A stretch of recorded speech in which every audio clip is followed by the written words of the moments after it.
Greetings, fellow armchair Imagineers. Tiki here. And BlueDragonFive. And welcome to the Main Street Cinema, the show where we discuss the finer points of filmmaking.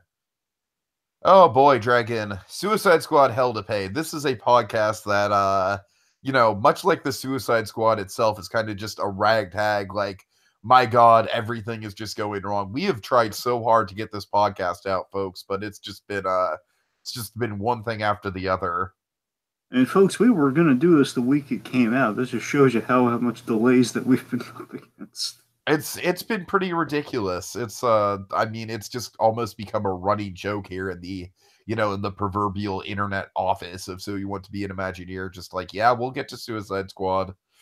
But at long last, folks, Suicide Squad Hell to Pay. We figure it's a good time to do it because, Dragon, there's a movie currently in theaters that's a big team up of a bunch of superheroes that everyone's talking about. But in the wake of all that, in the shadow of all that, we have this animated movie from DC that, rest assured, folks, is much, much better than the live action movie. That's about the best praise I could say for this thing. So just to get right into it, just to get into my expectations and then reactions, and then Dragon will go to you with that. I didn't really have any expectations going into it. I just kind of wanted it to be better than the live action movie, because I do like the idea of Suicide Squad. I like the idea of of the supervillain team up. I especially like the idea of anyone can die at any moment. That always has been a selling point for me as Suicide Squad. And importantly, I really like the casting of Christian Slater as Deadshot, because of course I love me some Mr. Robot, and so yeah, I just thought it was a good fit. And honestly, Dragon, I gotta say, I've watched this movie like 4 or 5 times. I'm sure you've probably seen it a little more than I have, but I've definitely refreshed myself on it enough. What? Definitely refreshed myself on it enough. Right, exactly. So I gotta say, Dragon, this is a movie where it's like, it doesn't like get progressively better for me on each rewatch, but I'm not in love with this movie. I'm still not in love with this movie. It's got some good things going for it for sure. It's certainly better than the live action movie. I think you're way more passionate about it than I am, Dragon. I'm just gonna warn you about that right now. To me, this isn't in the same league as something like top caliber DC animation, like Return of the Cape Crusaders, or even the oh crap, Gotham by Gaslight. Well, yeah, Gotham by Gaslight, but I was gonna say the Elseworlds thing. Help me out here. I'm blanking on it. Gotham by Gaslight was the Elseworlds thing. No. The one where it was like the Elseworlds Justice League. There's Crisis on Two Earths. There's the one with the freaking Mexican Superman Dragon. Help me out. Oh god, yeah. Oh yeah. Justice League Gods and Monsters. Yeah, there you go. I'm sorry, I don't mean to be so blunt about it, but I don't know how else to. I'm just saying, there's been a few Elseworlds, right? I gotta. All right, yes, okay, but yes, that's the. To me, Gods and Monsters and Return of the Cape Crusaders were kind of the two that really rose to the top. And this one I would probably put in the same category as something like Batman versus Two-Face, where there's a lot of good elements to it. It's a lot of fun. I don't necessarily think it's a perfect movie, though. And I certainly think there's I think Harley's a big problem in this movie, and we'll get to it. I think she kind of she's a weight that kind of drags the movie down with the writing. B, I honestly think there's some lines in this movie that are kind of just like groaners and kind of sitcom style. Like it doesn't kill the movie, but it certainly doesn't help the movie when I rewatch it. Going back to those lines, we'll get into them. So I definitely have my nitpicks with this movie for sure. Having said that, it's got a really excellent plot to it. I will say that much. This is probably one of the best written in terms of just sheer how the plot all comes together and everything is revealed and the twists and all that. It's got a really good structure to it. I'll give it that much. But yeah, like I said, I would say out of the DC stuff that's come out this year in terms of animated stuff, I would put it at the bottom below Gotham by Gaslight and Batman meets Scooby-Doo. But, or Batman, Scooby-Doo, Brave and the Bold. But it's still very good. It's still like a solid 8 out of 10, I would say.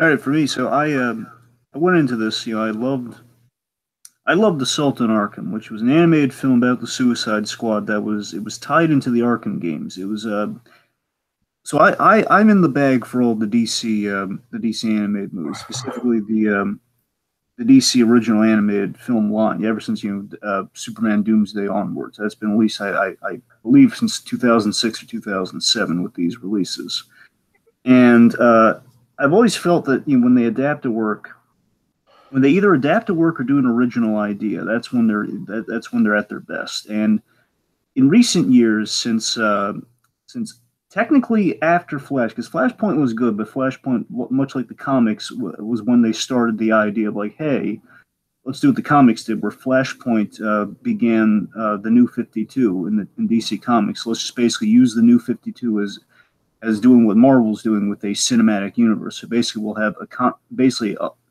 have a series of films so people aren't questioning like, hey, I love these movies. Are all the Justice League movies they have different voice casts, but the animation style looks kind of similar. Are they in the same universe? So basically make a direct answer to it where, hey, let's try to have the same voice cast. Let's try to, let's make them in continuity. Let's put them in the same universe so we can kind of like, hey, have callbacks and stuff. Unfortunately, they painted themselves into a corner with that where it's like, hey, if one of these movies really flops, then they're going to be stuck with those choices, or they're just going to be kind of pigeonholed that That's way. never happened with a DC cinematic universe before, Dragon. What a concept. Diki, you say that, but at the same time, it did come together a lot better than the DCEU. Oh, I believe I'm that. saying at least they use their continuity. That's what I'm saying. Like they again, with some things where like, honestly, well, the problem is whenever they do stuff with the Justice League it bombs. Whenever they do original stuff, again, like the Aquaman, like it is sequel. There was about introduced Aquaman, but when the Justice League stuff happened, I was bored to tears when the Aquaman stuff happened. Like, yes, let's see this adapted into a live action movie. Hopefully. Uh-huh. Anyway, so my point is, has always been again, like Dark Knight Returns has always been my favorite of the DC original animated films, and Assault on Arkham was it's in my top five. I always loved that movie, and I've always loved the premise of the Suicide Squad. The Suicide Squad is a premise that's really hard. It's like the ultimate action movie premise. It's kind of taking like a Dirty Dozen, like let's get a group of people, get a group of different people. Let's get a like an Ocean's 11 heist movie vibe. You get all sorts of things you can do with a team of supervillains who are forced by the government to do something kind of clandestine and questionably heroic. So I've always loved the premise. I've seen it adapted in live action, the Arrow universe. I've seen it done, of course, in live action, the DCU.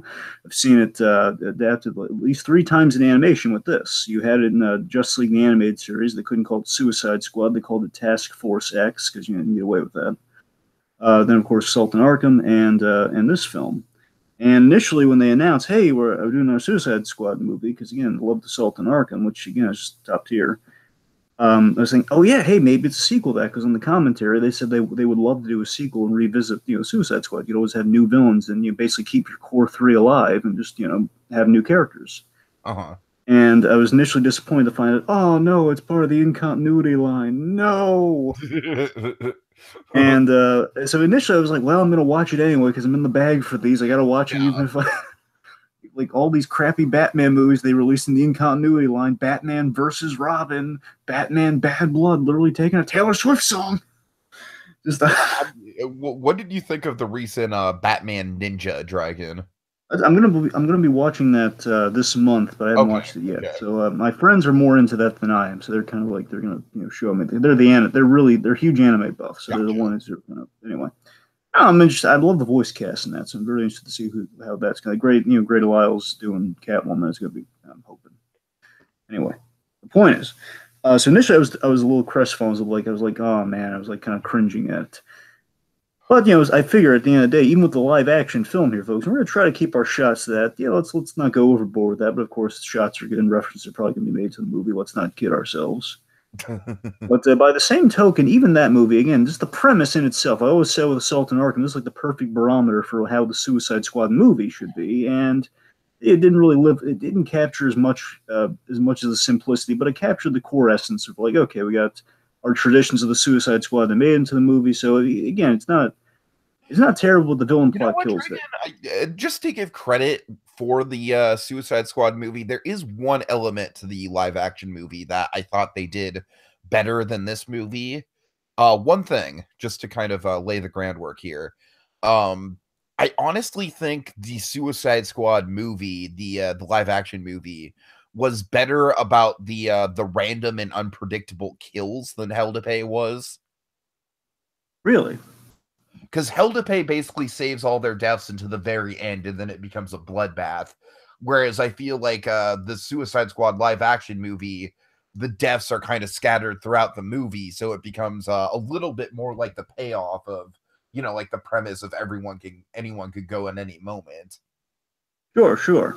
So I mean, I don't always. know. Like I said, small praise, but I'm just to not completely crap on the live action movie. I'm not saying that is a bad thing for Hell to Pay, by the way, because I do think Hell to Pay works with the build up to the bloodbath. But I am saying that there is something kind of satisfying of having an obviously useless character like Slipknot and then offing him 5 minutes into the movie. You know what I mean? Yeah, yeah. Again, we had a funny version of that with KG Beast in Assault on Arkham. We loved Oh, it. Where it's like KG Beast, he's going in there. It's go the giant, such an '80s that's Red what I'm saying. Dawn Yeah, yeah. Like this villain. movie is kind of missing that first kill in a way. Yeah, and again, at the end of the day, though, folks, just with Suicide Squad, even with the movie, again, the premise is just still such a likable premise that it's such kind of an insanely fun premise that at least I don't have. I'm left with a better experience than I think most with the Suicide Squad movie, because again, the plot's deeply flawed. It's deeply flawed, and our villain plot is terrible in that movie. But again, our the dynamics of our characters, specifically the one I care about, which is Rick Flag and Deadshot, I like that. So I'm coming away happy with that movie. And Harley Quinn, it was kind of fun to see her finally realized on film. So, there are pros and cons.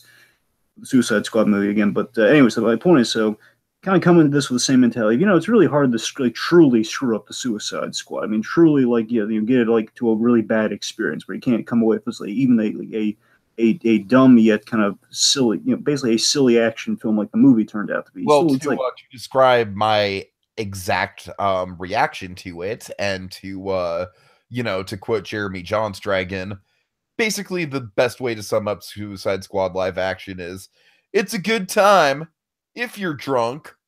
which is definitely how you Oh attack yeah. that. Oh yeah. Famously, folks, I really enjoyed Suicide Squad the first time I saw it, but I was hammered, so Some of us weren't privy to that knowledge. Okay, so the point is, at the end of the day, it's like, at least I'll be able to take something away from it, like I did with the live action movie. So then, as it was coming closer and closer to being released, I got some more tidbits that really got me psyched for, like a little sneak peek they revealed. First and foremost, I learned Christian Slater was going to be it, and this delighted me because Justice League Action, which is basically they do these short cute cartoons with kind of all the DC universe. And there's this really cute short where they use Christian Slater as Deadshot, like James, um,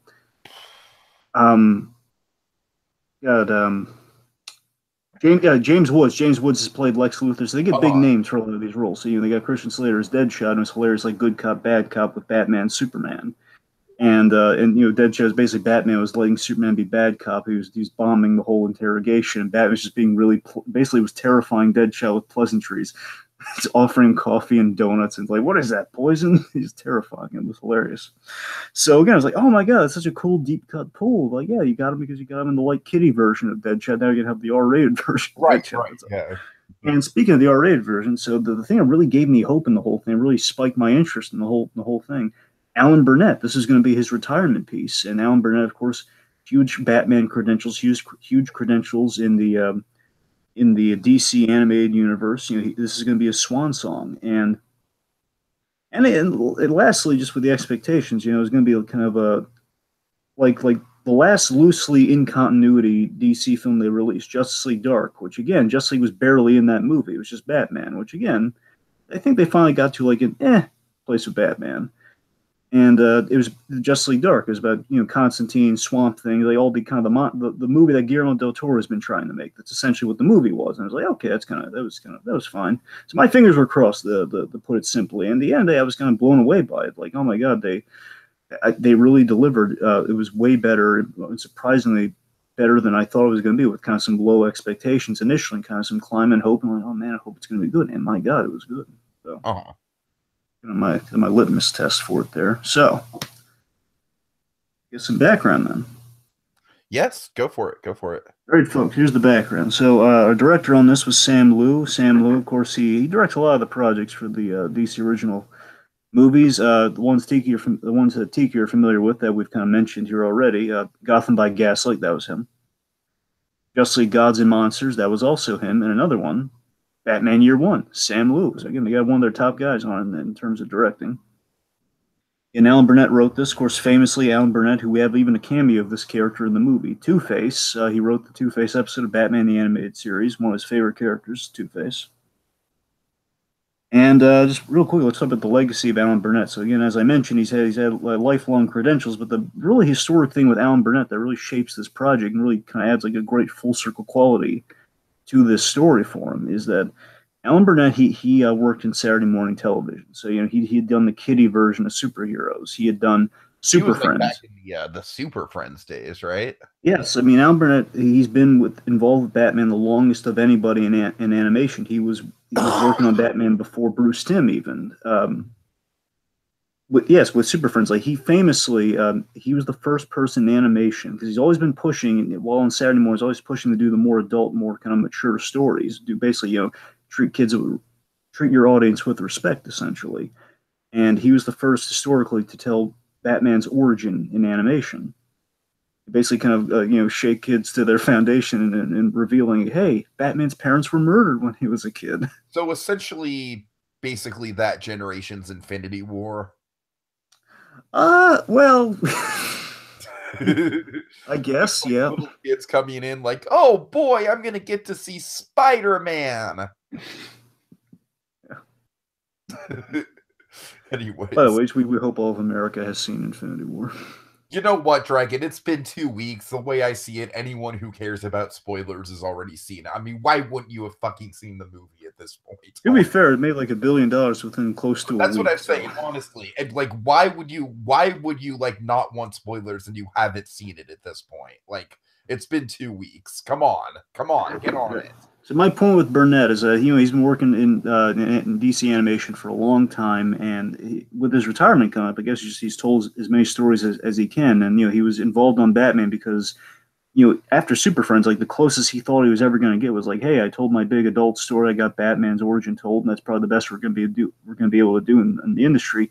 Gene McCurdy, who's putting together Batman the Animated Series, comes to him and says, hey, we can basically fulfill your dream come true here. We're going to tell stories that kind of take our audience seriously, and we do more mature stuff that's going to ache into the comics. He says, oh boy. So, he's on board. And again, years later, he's to the point where, okay, well, I've kind of told my last story. Here's the last one I got in the tank here. And with that said, the big appeal, and this is the first time it's been done properly with any of these films in the DC original animated line, they went into a film from the gate knowing they were going to make an R-rated film because Killing Joke, which was like, hey, the first R-rated Batman movie that was R-rated after the fact. Basically, this made the movie they were going to make, and they didn't know if it was going to be 13 or R, and this ended up being R. And now they just kind of label things. I mean, to be fair, with the Killing Joke, it's kind of hard to do that thing in a PG-13 context. I'm just saying the fact of the matter is, they even with that they could. I'm gonna get this with the pros and cons. I think they still, they always could have pushed that more, pushed into the R rating more. Like again, this movie has a fantastic grasp on the R rating because. Going into this movie, so they knew it was going to be R-rated going into, which again is kind of full circle with Alan Burnett telling the most adult story he can with the most appropriate property that would be as brutal as this. With the Suicide Squad, basically the Suicide Squad movie everybody was expecting to go into. A brutal anyone can die, in this case, a grindhouse road movie. That's essentially what the idea was. If we're doing an R-rated movie, let's go out with style. Let's do an R-rated movie with the Suicide Squad, which makes all the sense in the world. And you know what? With that in mind, let's do a film that celebrates all the R-rated films of our youth. Scanners with heads blowing up. Let's do again a grindhouse movie. Let's do kind of nods to Rodriguez. Stuff like that. Robert Rodriguez. That sort of stuff. I mean, Robert Rodriguez was already ripping off Grindhouse, so. Well, that's what I'm saying. I'm just saying, the big kind of publicized versions of Grindhouse. You know what I mean? The point is just let's do one that celebrates like the film that kids would sneak into an R-rated movie to see, that sort of mentality. And basically it's not a love letter to the 80s R-rated films. In terms of their plot, they pulled from the comics on this one. Gail Simone, who I've met, by the way, she wrote an excellent Deadpool arc, my favorite of the Deadpool stories. She's an excellent writer.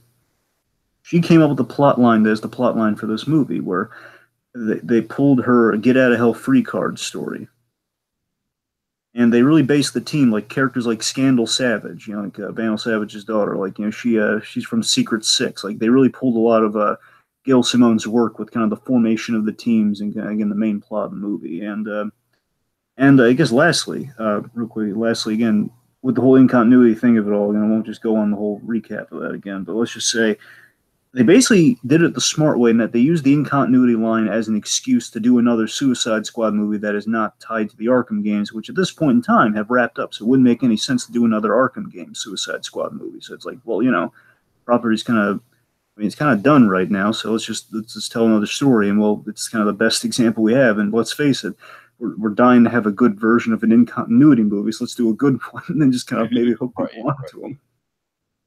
So yeah, it's kind of that's the background in a nutshell.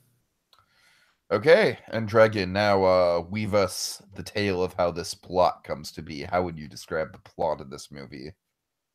All right, folks, here's the plot. Buckle up. Amanda Waller's dying. Grab your chicken nuggies. And your cheesy dogs. So, Amanda Waller's dying of a terminal illness. She sends the Suicide Squad on a mission to find Dr. Fate's Get Out of Hell Free card. I was Fate.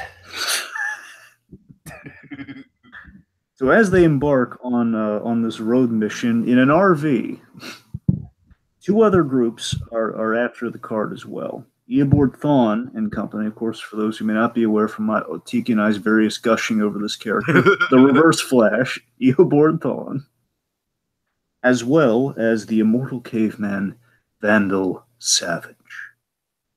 Leading to action, bloodshed, philosophical conversation, more bloodshed, and a little bit of heart. So which leads, again, ultimately leading to an insane, brutal third act to remember. And that's the plot. Yeah.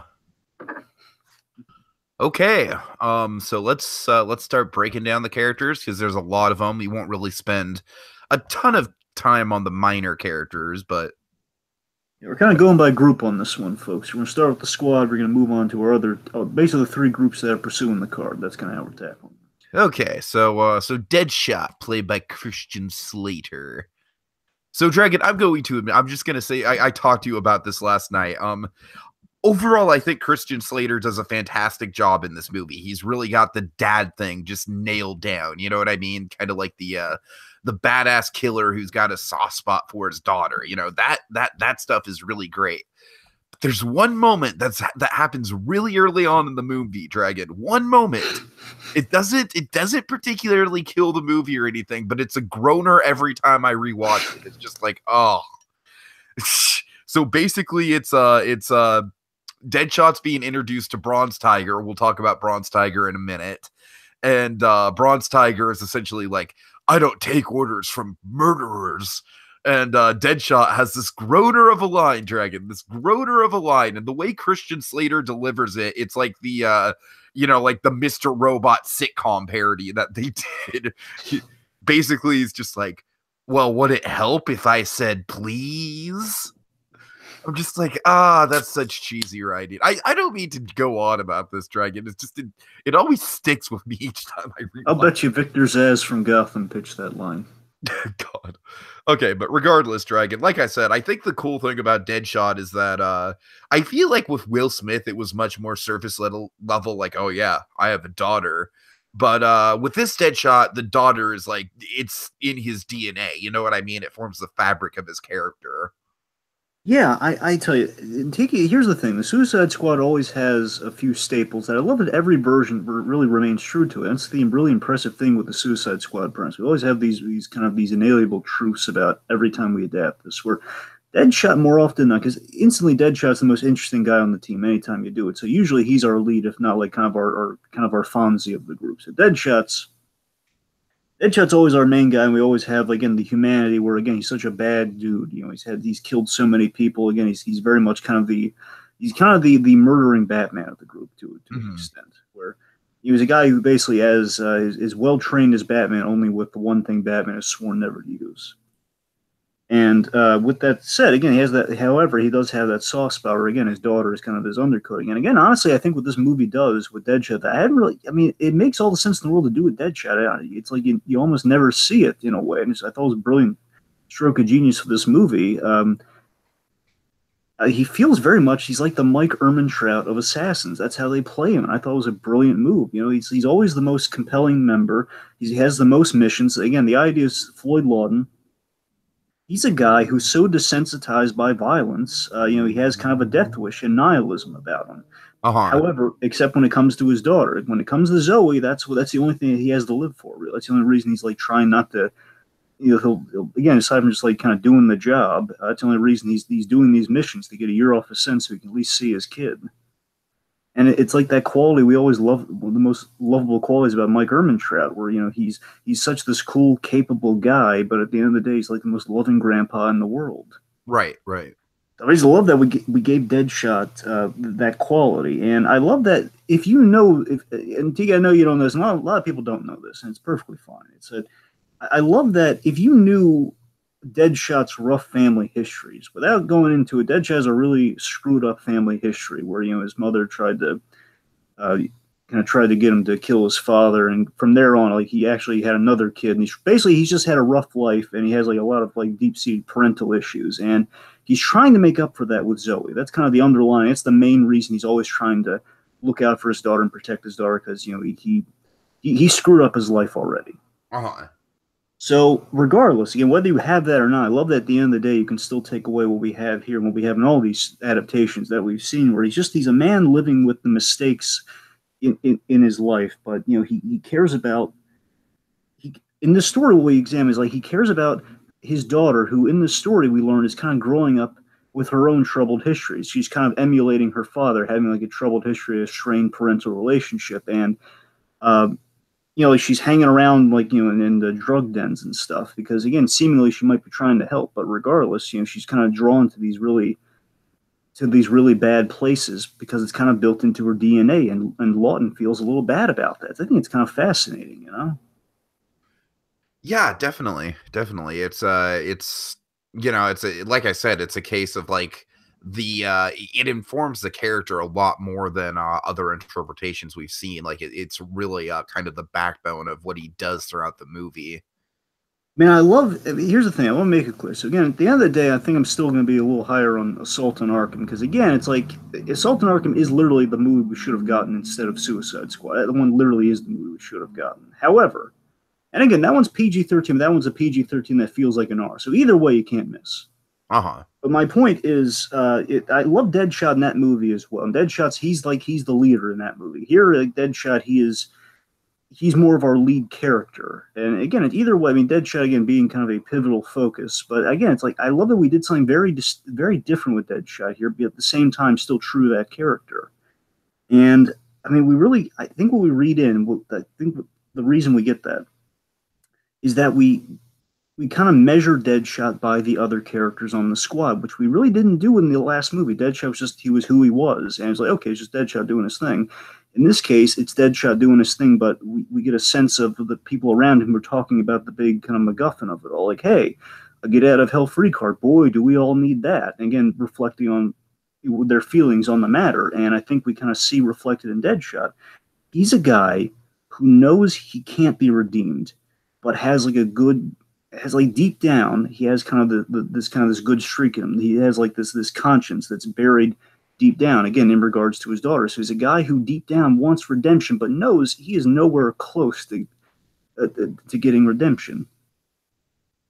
Interesting stuff. And just cosmetically, I just want to mention this because of the gadget. Something I've never seen with Deadshot that I saw in this movie that just got me jazzed out of my mind. I thought it was so simple, yet it's so cool. They did like a Star-Lord thing with his mask, where basically he can like take the Deadshot mask and like push a button on it. It can be like the eyepiece. It can be the full mask. I mean, I love it. It's awesome. and Slater's voice, just his voice performance, it's astounding. So again, the most we had to say about the squad is probably through Deadshot and this next character. So let's see a lot with Deadshot there, folks. Okay, so Bronze Tiger. Basically, Bronze Tiger is a really interesting character because he's a good guy, and at the heart of it, he's a very spiritual guy. But he was wronged, and he went on a revenge mission, a very justified revenge mission. And he finds himself on the other end of a prison sentence, and kind of having to work with the Suicide Squad. And this is just, I don't know how much there is of the. You're going to kind of have to refresh me on the comic book interpretation of this guy, Dragon. I had no idea this guy existed until this movie. But for what they do with him, I think in spite of how much I hate the whole like would it help if I said please line. I think that's you come on, you don't really hate that line. It's kind of funny. Come on, it gets under my skin. It gets under my skin. Wow, I mean, I gotta tell you, I thought the other line got under your skin a lot more. Well, it does get under my skin a lot more, Dragon. There's a couple lines in this movie that are really bad. What can I tell you? That's why I don't think this is a perfect movie. But, all right. But no, but with Bronze Tiger, like I said, I do think he is a perfect counterpoint to Deadshot. Yeah, and again, Tiki, that's a staple of the Suicide Squad there, where here's what we usually do. Usually we'll have Deadshot and our kind of our Waller-approved member of the team, where basically Waller is usually backing a horse on the team, where she's backing, traditionally, Rick Flag, and Rick Flag is our moral center. She's always backing the moral centers, like, this is the guy who's following orders, like the guy who I want to put in charge, but in this case, Bronze Tiger, again, kind of like Rick Flag, again, there's a moral center, there's a conscience, there's like someone who would question. It's definitely not the same character, but Bronze Tiger in this movie is kind of like the stand-in for Rick Flag. And that's what I'm saying. Even movies where we don't have Rick Flag, we always have a character like that. Where in Assault on Arkham, it was Black Spider, voiced by the wonderful Giancarlo Esposito. Where right. And then here's the cool thing. Here's an interesting fact, Iggy. So originally, that character was supposed to be Bronze Tiger, but I forget if it was because they were using Bronze Tiger on Arrow at the time or what, or just because Bronze Tiger. Here's the thing: Bronze Tiger in the comics, the way it goes is that Bronze Tiger, he's very much an anti-hero, and that's what we do here, and that's kind of what we do with.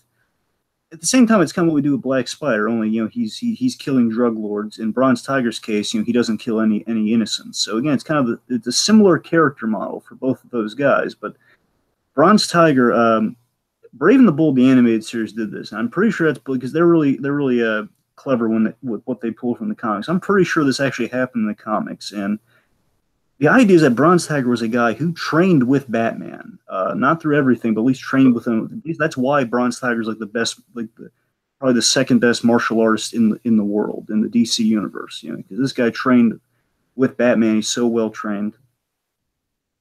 And in this movie, I love that he is, as you said, he's just the antithesis to Deadshot. He is the moral potential of the group. Again, very much like kind of that group leader mentality where, he's what Deadshot wants to be. Deadshot, I think, at the end of the day, he wants to be Bronze Tiger. That's the redemption that he would like to seek. He'd like to think of himself as Bronze Tiger. He knows he can never be that. In Bronze Tiger's case, he sees Dead, and this is what fuels their dynamic, which is so fantastic. We'll talk more about that later, but I mean, I love how Deadshot is what Bronze Tiger sees his worst self as, because Bronze Tiger is a killer. He's made peace with that. He kills bad people, and he knows there's going to be a judgment for that. And he knows that me killing people is essentially it's the same thing as what Deadshot's doing. Only I make sure no innocents get hurt. I'm not just taking it for money. I'm killing people. I have a moral responsibility. Killing people for my wife, essentially. So, and again, he's someone who's trained as hard as Batman in a mission. He's gone on various missions, with the League of Assassins. I mean, he had the guts to be kind of undercover and betray the League of Assassins, which is really gutsy. And in a way, he's kind of a Batman who's made the hard call, and he has to live with the consequences. Like a Batman will never cross that line. Bronze Tiger's like, okay, I crossed that line. I own up to that. I'm gonna face judgment for that. So it's Bronze Tiger's cool. And again, I think he assists the narrative arc we're going for in various places with this movie. So. Cool. Okay, then let's move on to Captain Boomerang. Here's a third staple here, where again, Deadshot and Boomerang always have an animosity towards each other, and that's a fun dynamic. And the idea is Suicide Squad. It's always like a popularity thing, but at the same time, you never want to see these guys dead. Deadshot, Boomerang, and Harley. Likely, the odds will favor the house on this one. Those three will never die in a Suicide Squad story. Right. Those three. I was reading a story done by John Romita Jr. recently with the Suicide Squad, where Deadshot got his hand cut off, but that's about, again, they can't kill him off because they know, well, no, we can't kill off Deadshot. I got to admit, Dragon, we'll get to it when we get to it, but this Harley, I would not have shed a tear if this Harley got offed. All right, so how do you feel about Boomerang, Tiki? I like Boomerang in this one quite a bit. You know what I like about him is that he kind of calls out the Australian stereotypes and he kind of plays against them in a way. You know what's funny is the first time, I'm pretty sure it's the first time ever, even in live action, they've ever gotten an Australian Captain Boomerang. Liam McIntyre, I think. What I like about him, though, he is Australian to his core, but he's not like the Crocodile Dundee, like, put another shrimp on the Barbie Australian. You know what I mean? He's, like, actively working against that kind of stereotype. Yeah. I love... Boomerang is always a fascinating character. He's got that friendly animosity and history. I always love the history with our dynamics in the Suicide Squad. Again, our main... even before Harley Quinn, the dynamics always been Deadshot and Boomerang. Those are the mainstays. Even if Harley was added in like recent years, since the New 52, which is obviously why that and the Suicide Squad movie is why Harley's on this team here. Uh-huh. But I mean, Boomerang and Deadshot, they've always been there since John Ostrander, basically did the revamp that counted. Because the Suicide Squad, technically, with Rick Flag, was created in the 50s, but then it was just kind of like, hey, let's rip off Ocean's 11. That was pretty much the idea with that.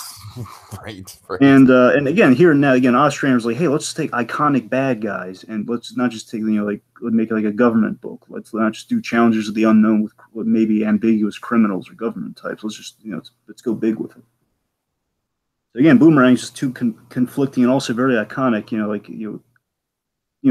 A Batman villain and a Flash villain have this animosity. The guys who are kind of like, they're not top tier, but they're definitely in the running for like the top 20 of their respective heroes.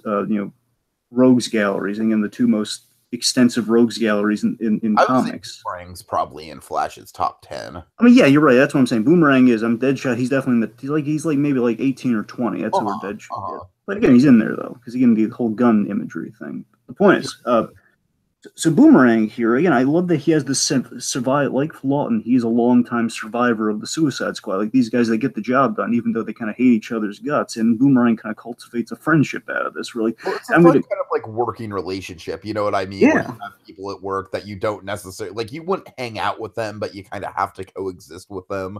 Yeah, he's the perfect coworker relationship. Exactly. And it's kind of like it's almost like they're like the Dante and Randall in a way. Like they're always taking shots at each other, but they stumble and they get the job done. I could see that. I enjoy the opening moment with these two in the prison cell where Boomerang throws the the little tinfoil boomerang, and then Deadshot throws the he has like the slingshot or whatever it is. Yeah, he basically rips a button off of his prison uniform and uses a rubber band to like flick it at him. It's a no-brainer, but it's always worked so well. It's the two guys with marksman gimmicks. The two guys are like throwing weapons, like it's all about aim and accuracy. They would be rivals because they're stepping on each other's coattails. It's hilarious. And the idea of Boomerang out of all these guys, so again, Deadshot has kind of a death wish, but again, with the daughter being the only reason he sticks around. Boomerang, in his case, though, Boomerang's just starving off boredom. It's like, well, I'm gonna be stuck in a cell. As we saw in the movie, he hates being stuck in a cell. It may be claustrophobic, I don't know, but Boomerang he's starving off boredom. Like, oh, I'm gonna be stuck in a cell. I might as well get some fresh air while I'm incarcerated, working it off. It's a work release program. He's a thrill seeker. He wants action in the field. And you know what, Tiki? Tell me what your read on this is. I'm really curious about this because every time we tried to get this off the ground, I've been dying to get your feelings on this. So I love, of course, Boomerang's always been an opportunist too. Like in the third act, we definitely see like Boomerang as the opportunist. Like if anyone's going to backstab anyone on the team, it's Boomerang every time. But the moment in the cells when they're kind of having their back and forth, taking shots at each other, and Boomerang's just kind of making fun of Lawton for his daughter returning his letters. A part of me read that scene as he's making kind of a creepy line where he says, "Like, I might get out earlier than you if I do." Yeah, that is pretty off-putting. However, at the same time, I gotta wonder. A part of me wonders if because he says, uncle, basically like an uncle to her. Part of me wonders if him checking in on the daughter might have been like, "Hey, I go way back with your old man." It might be like out of like a genuine offer in that biting comment somewhere. I don't know. I got to admit, Dragon, I hate to disappoint you, but I didn't look into it that way. I kind of just viewed it as just like a really kind of like creepy, like pervy line that we get right at the top to remind us that Boomerang isn't a good guy. And you dig that's absolutely fair, and I think that's the intent. But I don't know, I like the whole history behind them thing. Maybe there's like a little bit of Boomerang that does kind I of mean, care about. I like what you're going for. I kind of like that intent. He is trying to get under Floyd's skin, regardless. But anyway, yeah. So anyway, that's really all I got on that. Boomerang. Got anything else? No, I'm good. I'm good. All right, let's get the Frosty. Uh-huh. Okay. Go Frost. Yeah, she's fine. She does have some interesting kind of like she's probably the biggest backstabber of this whole movie, I think. Yeah, it's kind of funny. Again, we do kind of echo a lot of things that we did Assault in Arkham, where Killer Frost is given the secret agenda mission. So Killer Frost always has like a duplicative motive in things a lot. I just really like Amanda Waller turning on her, like, you tell that bitch her ass is mine. You hear me? God. So I mean, yeah, and that's the thing with Killer Frost is that in most versions of Killer Frost, she's always, again, pun intended, she's very cold hearted. She's very Sorry, go ahead. She's very, very cold to people, very like she'll do things very callously. And here's the interesting thing, Tig. It's kind of fascinating. There are three Killer Frostas in comics, and it's so funny. All three of them have like the Assault on Arkham. That's Louise Lincoln. That's the one you got in Assault on Arkham. This one's, I believe, the first one actually in comics. This is like Crystal Frost. And the third most recent one is the one that Flash is really popularizing with Caitlin Snow, the one on the Flash TV show. That's the third. Okay, yeah. That's the more of like the anti-hero Killer Frost. That's kind of what we're doing there. The point is, this version, again, it's different from the last one we saw, and this one has a really brutal, cold backstory. The abusive, like seeing her like freeze her abusive parents to save herself. That is definitely one of my favorite elements of her, is how much you get with so little in that backstory. Yeah, and I love that. Again, Tiki, it's a great little summation of like, why is she so cold? Why is she so cold hearted? Why is she backstab people so easily? And it kind of gives credence to one of Deadshot's last lines in the movie, where he says it's a cold, cold world. Where it's kind of what we saw with Frost in the beginning there. Mm-hmm. So yeah, it's about, again, she comes close to really winning it all at the last minute. I'll give her that much. That Frost thing, she knows how to make alliances and then turn on people at the right moments. Okay, so let's get to Harley, who I just want to go by it real quick. So I hope you agree that she's the weakest part of the movie. She is, but I think we'll get into the pros and cons. A lot of it's intentional, Teak, and we'll get there. But you're right, though. Again, she's definitely she's definitely the weakest. Her and Copperhead, even Copperhead gets a smidge more. I like Copperhead quite a bit. I'm just saying in terms of who gets like what they're given to work with here. I'm just, I think they might be. Even the Copperhead might have a little. Copperhead's more memorable. Here's the thing with Harley is I feel like we were really lazy with the writing on Harley, because it's like, all right, we got Tara Strong as Harley. She's doing her thing. She's been Harley a whole bunch of times. She knows what she's doing. You know what I mean? I gotta be honest, though. I really think that's just Alan Burnett. I really think it's just Alan Burnett giving his feelings on like Harley Quinn on the Suicide Squad. I really think that's what that is. I really think it's him saying, "Look, guys, I like the old school Suicide Squad we all grew up with." Mention it, I could. If that's the case, that excuses a lot of. I mean, on the commentary, he's very dry. He kind of points out that Harley's not. Nowadays Harley, she's not exactly what we set out with her in the animated series anymore. So he feels very. He's not saying it, but he's definitely implying that Harley we've kind of dumbed down in recent years. That's kind of what he. He definitely says that. That's the problem with Harley in this movie. She has so many just stupid lines, and she feels pointless, and she just literally just drags the team down. Look, I don't want to put words in Alan Burnett's mouth on this. I'm just saying, I'm just inferring, folks. I'm inferring with the evidence here, and all I can say is that there's a mandate on Harley Quinn in this movie, so it's unavoidable. You can't nowadays. You can't not have Harley Quinn on the Suicide Squad, whether you love her or not. She has to be on there because. Wait. Are you saying that Oh, I'm sorry. I was trying to be a grammar police Nazi, but you were actually right. Go ahead. Anyway, my point is, because again, Harley Quinn's just so popular these days. 25 years later, again, she's a top tier DC character in regards of popularity. I mean, she sells the most merchandise. She's in the movie. She was in the last really good animated Suicide Squad movie. So we kind of have to have her on the team. And I'll say this though, again, I really liked Hynden Walsh's version of Harley a lot better in Assault on Arkham. But Tara Strong, she's in there because again, like, hey, who's another popular Harley? Tara Strong. Like I said, I feel like everything about it, from the performance to the writing, not to diss Tara Strong or anything, because of course Tara Strong, a legend, obviously. Yeah, of course. I mean, yeah, she's having fun with it, but it just feels like Harley's there because she's mandated. They're very apparent with that in the writing. Let me point out the one thing that I kind of enjoy about Harley, even though it does lead to my least favorite line in the movie. I think that please, I really hope that you picked up on this, Dragon. The kind of like playfully antagonistic relationship that Harley wants to have with Killer Frost very much reminds me of our running gag in the Defenders podcast about Elektra wanting to befriend Jessica. Okay, now here's the thing. I didn't think of that when I was watching it, but now that you say it, I absolutely see that. I think Honestly, that's. I don't even give that credit to the writing. That's just me connecting the dots on an I joke. I don't want to talk about it here, but afterwards remind me of it. I was in the I went to the dentist recently. I was just thinking randomly about the Electra running gag, Okay, okay. and I had a hilarious realization. So we'll just All right. later. Oh my god. Anyway, Okay, but let's talk about that awful line while we're at it. That awful line. Do you want to say it, Dragoon? well, sure. But real quick, I just want to say.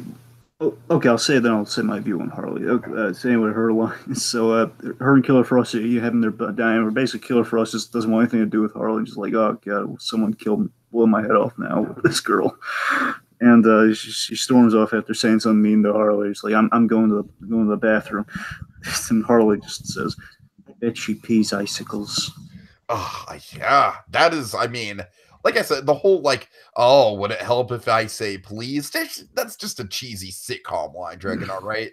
The peas icicle thing is dumb and gross, all right? I don't know. I didn't like it. Tiki, let me just put it in perspective for you. At least they didn't show it. You're not wrong. You're not wrong. I'm gonna say it's not Batman Harley Quinn levels, all right? That's all. Yeah.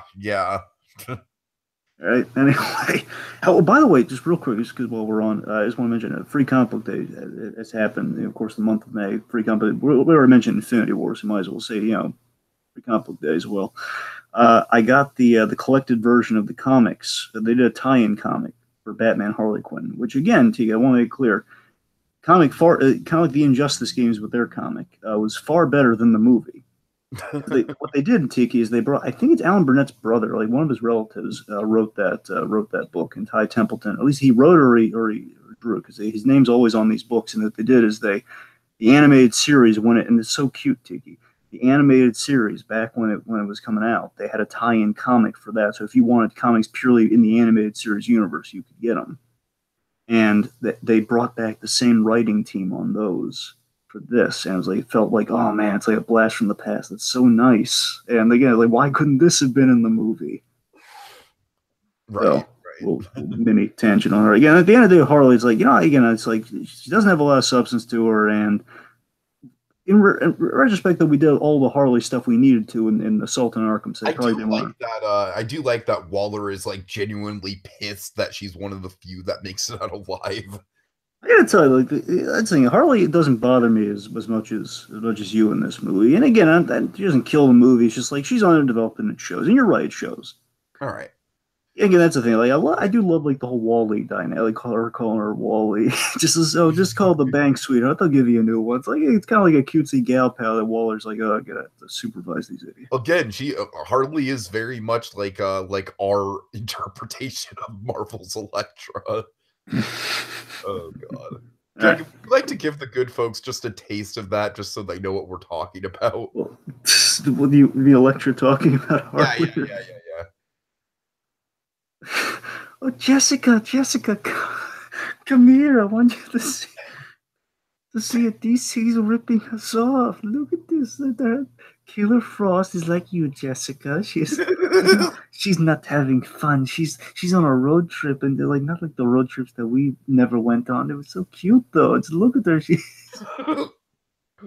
Jessica, look at this. She's trying to have Killer Frost go out the ship. Oh, that's just Okay, ridiculous. so point being, folks, we interpret Marvel's Elektra as like a super girlish, like even the gag is she doesn't really act like that in the actual show. It's a takeoff. Literally, folks, is the last thing we'll move on here.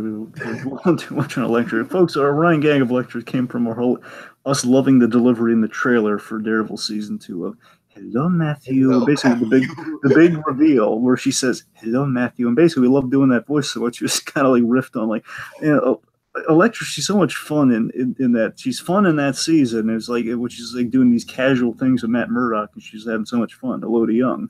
It's like what? I wonder what that would sound like. It's kind of. all right, all right. All right. Anyways, Copperhead, real quick. So yeah, Copperhead. honestly, Copperhead to me, like he has less to do than Harley, but he's not nearly as offensive as Harley. I mean, Copperhead was cooler. Let's be frank. Copperhead Yeah, was I really do like his design for sure. I love that he was. I believe he was writing. He kind of feels like he's a Darth Maul character, where the design goes miles, and you don't really need to have him say much. Yeah, and Tiki, it's really light. And again, I don't know if they nailed it down 100%. His name's Shamir Park, and I think that means he's Muslim. Uh-huh. I'm just saying with the whole religious conversation about. I love the right. I mean, Alan Burnett mentioned in the comments again. They were thinking of that sort of thing, where the religious perspectives were on these guys. At least they were thinking about that. It's kind of neat because see, Copperhead. There are a few versions of Copperhead. Just again, I won't bore with ideas. Let's just say there's like Killer Frost. There's a few versions of Copperhead, and they went with kind of the new 52 version. And again, this is what I want from these in continuity films. If they're going to be stuck in the new 52, at least this is them making that work for them, where they're kind of doing a takeoff of like, okay, here's an idea from new 52. Let's kind of spice up and make it interesting that you want to know a little bit more about that character. And I got to tell you, it's a neat idea of okay, a street criminal who has kind of biomechanically upgraded himself. He's given himself biomechanical enhancements so he can like it's like splicing from Batman Beyond, where you kind of mix in like DNA from animals and stuff. That's why he's like part snake and he's a contortionist because of the mechanical upgrades. And he has like the acid spitting thing that originally it was the guy in a snake suit who would like if he bit you with the giant head on the costume. And anyway, so it's that again. Copper was just cool. I mean, it's kind of the killer shark we had in it's like when we had Killer Shark and Assault on Arkham. We kind of have that with Copper. He's just kind of cool, but not as hilarious and fun as Killer Shark. I'm sorry, not Killer Shark, King Shark. Sorry. All right. I mean, he's very go with the flow too. I just like says bored now. He's just very go with the flow, very Darth Maul-esque. I also like the running joke he has where he's always like scaring people. Yeah, like, just like little kid in the car. He scares the dog. There's that really great line. Hiss. Here's the guy with the ice cream. All right. So finally, folks, let's talk about The Wall. Yes, The Wall, who again is tremendously slimmed down. Now, Teague, I'm going to say is I want to give Albert all the credit in the world in this. And I love Albert and James Tucker. I think also working it. James Tucker, he's an MVP for a lot of these projects, so he's definitely he produced this, and he's highly involved in the writing process. I'm sure. I love that much like the fans, they hate the whole like slimming down Amanda Waller, and I love they have a line in this that finally explains it. Where she's basically if not she's going on a diet, then because of her dying she's lost weight. So at least they explain the weight loss for a change. Usually it's like, hey, we want Amanda Waller to look more supermodel-y, so we're going to thin her down in the new 52. At least we explained it here, I thought it was cool. So let me real quick. So traditionally, CCH Pounder has always done Amanda Waller in animation, and she's like the voice you think, like Kevin Conroy's Batman. CCH Pounder, she is Amanda Waller. That's the voice you hear. And I love what they did here. Tiki is they kind of paid homage to that. So Vanessa Williams, she's from movies like Eraser, Soul Food. I think she was the first African American Miss America. I think I read that somewhere. Vanessa Williams, she's that's a cool cast. And James Tucker, he was like basically the way we love Vera Farmiga. I believe he loves Vanessa Williams. So that's saying something. So he loved getting her in on this, and I love that Vanessa Williams. I mean, you'd be the judge of it here. You'd be the deciding kind of perspective here. Didn't it sound like the voice you heard in Assault on Arkham? Again, Vanessa Williams sounds so much. Yeah, I mean, I gotta be honest, I did not even know there was a change in voice cast, so, you know. That was remarkable to me because I knew it wasn't CCH Banner, but it's like it Uh-huh. sounds identical to her. So, I mean, Vanessa Well, Williams is almost kind of like another character that we'll talk about soon that kind of sounds identical to someone else. sure, Kind sure, sure, of sure. But that. the point is, like Waller again, she sounded just right. Again, I just love that CCH Banner is the standard for. Well, it's like how we try to make Batman sound like Kevin Conroy. That's how that character sounds like. It sounds like CCH Right, Banner. right. All right, by all means, what do you Well, think? I just like that with this story. It very much makes sense. I like that it's like an off the book mission. She's more desperate than she usually is. She's Yeah, trigger happy than she usually is too. yeah, However, Dragon, I kind of feel like the reason why she doesn't kill off a lot of the squad is that she this isn't. mission means a lot to her. So it's like she very much threatens to kill people throughout the movie. You know what I mean? Throughout the movie, she's like, "Oh, you were this close to having your head blown off," but I don't know. Maybe I'm reading into it, but it's No, just no, Tiki, I think you're right on right the money. now. But I what? really do. I think you're on the money. I really do.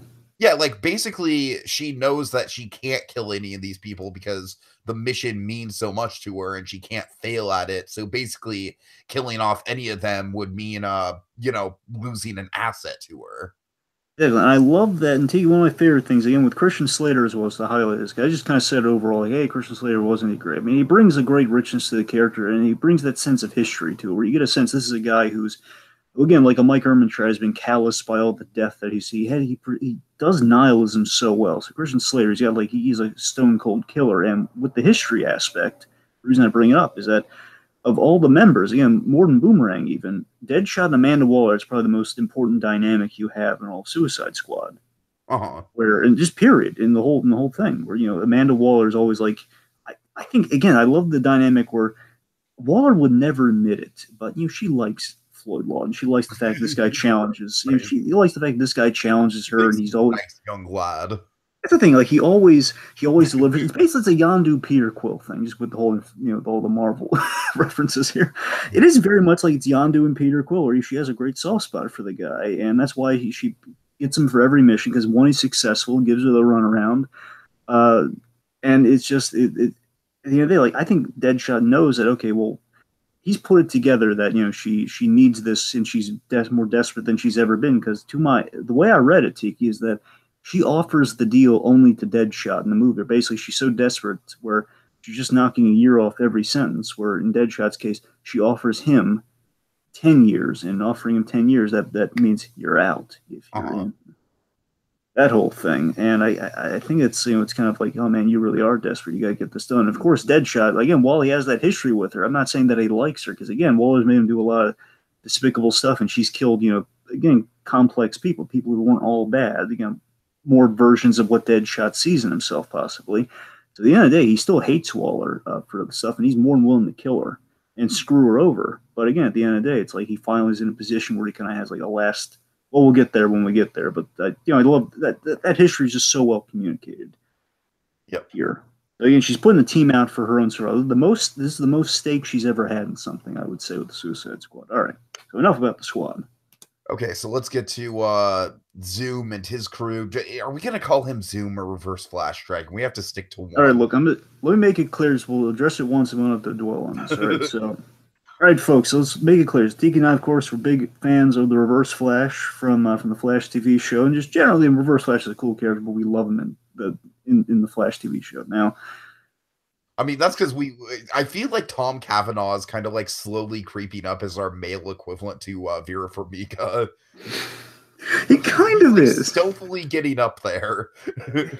he kind of is, and I was actually watching something thinking like if they ever did a biopic for this, we need to get Kavanaugh in, but more. But regardless, of James Gunn. If we ever need James Gunn in a biopic, we need Tom Cavanaugh as James Gunn. God. Anyway, let's see what. Here's the point, though. We love again. Also, the other actor for Reverse Flash too, Matt Lunchard. He's fantastic. Boy, you got to see more of him. Too. He's amazing. We have excellent. The point is, like Reverse Flash for me in the CW universe is my kingpin from the Marvel Netflix universe, and that's high praise. I love that. I love both of those characters. Anyway, my point is, so famously in the comics, Reverse Flash. There are two characters. There's Reverse Flash, who's Eobard Thawne. and Professor Zoom. Now, again, essentially, I'm just trying to. Okay, I got it. So there's Hunter Zolomon and there's Eobard Thawne. All right, there's Hunter Zolomon, there's Eobard Thawne. Eobard Thawne is Reverse Flash. Hunter Zolomon is a character called Zoom who wears an identical costume to the Reverse Flash, but he has these really weird glowing red eyes. He's a speed demon with the red eyes. And again, that's how it officially goes in the comics. But when they reboot it, decades into it, they basically, you know what, we just can't keep calling this guy Reverse Flash. It doesn't roll off the tongue. What can we call him Zoom? And in all the comics, they kind of melded all the multiverse. They made things simpler, and making things simpler. Okay, so just for simplicity's sake, here we will call him Zoom. Yes, we'll call him Zoom, but yeah, just go, folks. The way the Flash show in season 2 handles, they introduce Zoom and they make it a different guy. It's not Eobard Thawne as Zoom. That's the way it's supposed to go, but we're calling him Zoom because that's what he is here, and that's what he is in Flashpoint. So it's the same. So it's Zoom is Reverse Flash. That's all you need to know. Okay. Fair enough. I think this guy has by far the most interesting mystery in the movie about him, and the most interesting reveal. Of course, we'll kind of save that for our favorite moments because you want to kind of take us through that in detail. Oh yeah. We don't get a ton with him, but I do like that. I do, like I said, everything that kind of I want to talk about with him kind of ties into the reveal, so I'm kind of dancing around it a little bit. But I like how all the pieces of the reveal really get put into place. He's not as fast as he usually is. It all very much makes sense in the long run. I don't know. Characterization wise, I think they could have done maybe a little bit more with him, but then again, there's a lot of characters in this movie, and he's not really I feel like Vandal Savage is kind of more the main antagonist, where this guy is almost I don't want to say he's the anti-hero. He's like the secondary villain. Help me out here, but I feel like he's more sympathetic than Vandal Savage, whereas Vandal Savage is much more kind of like the big bad.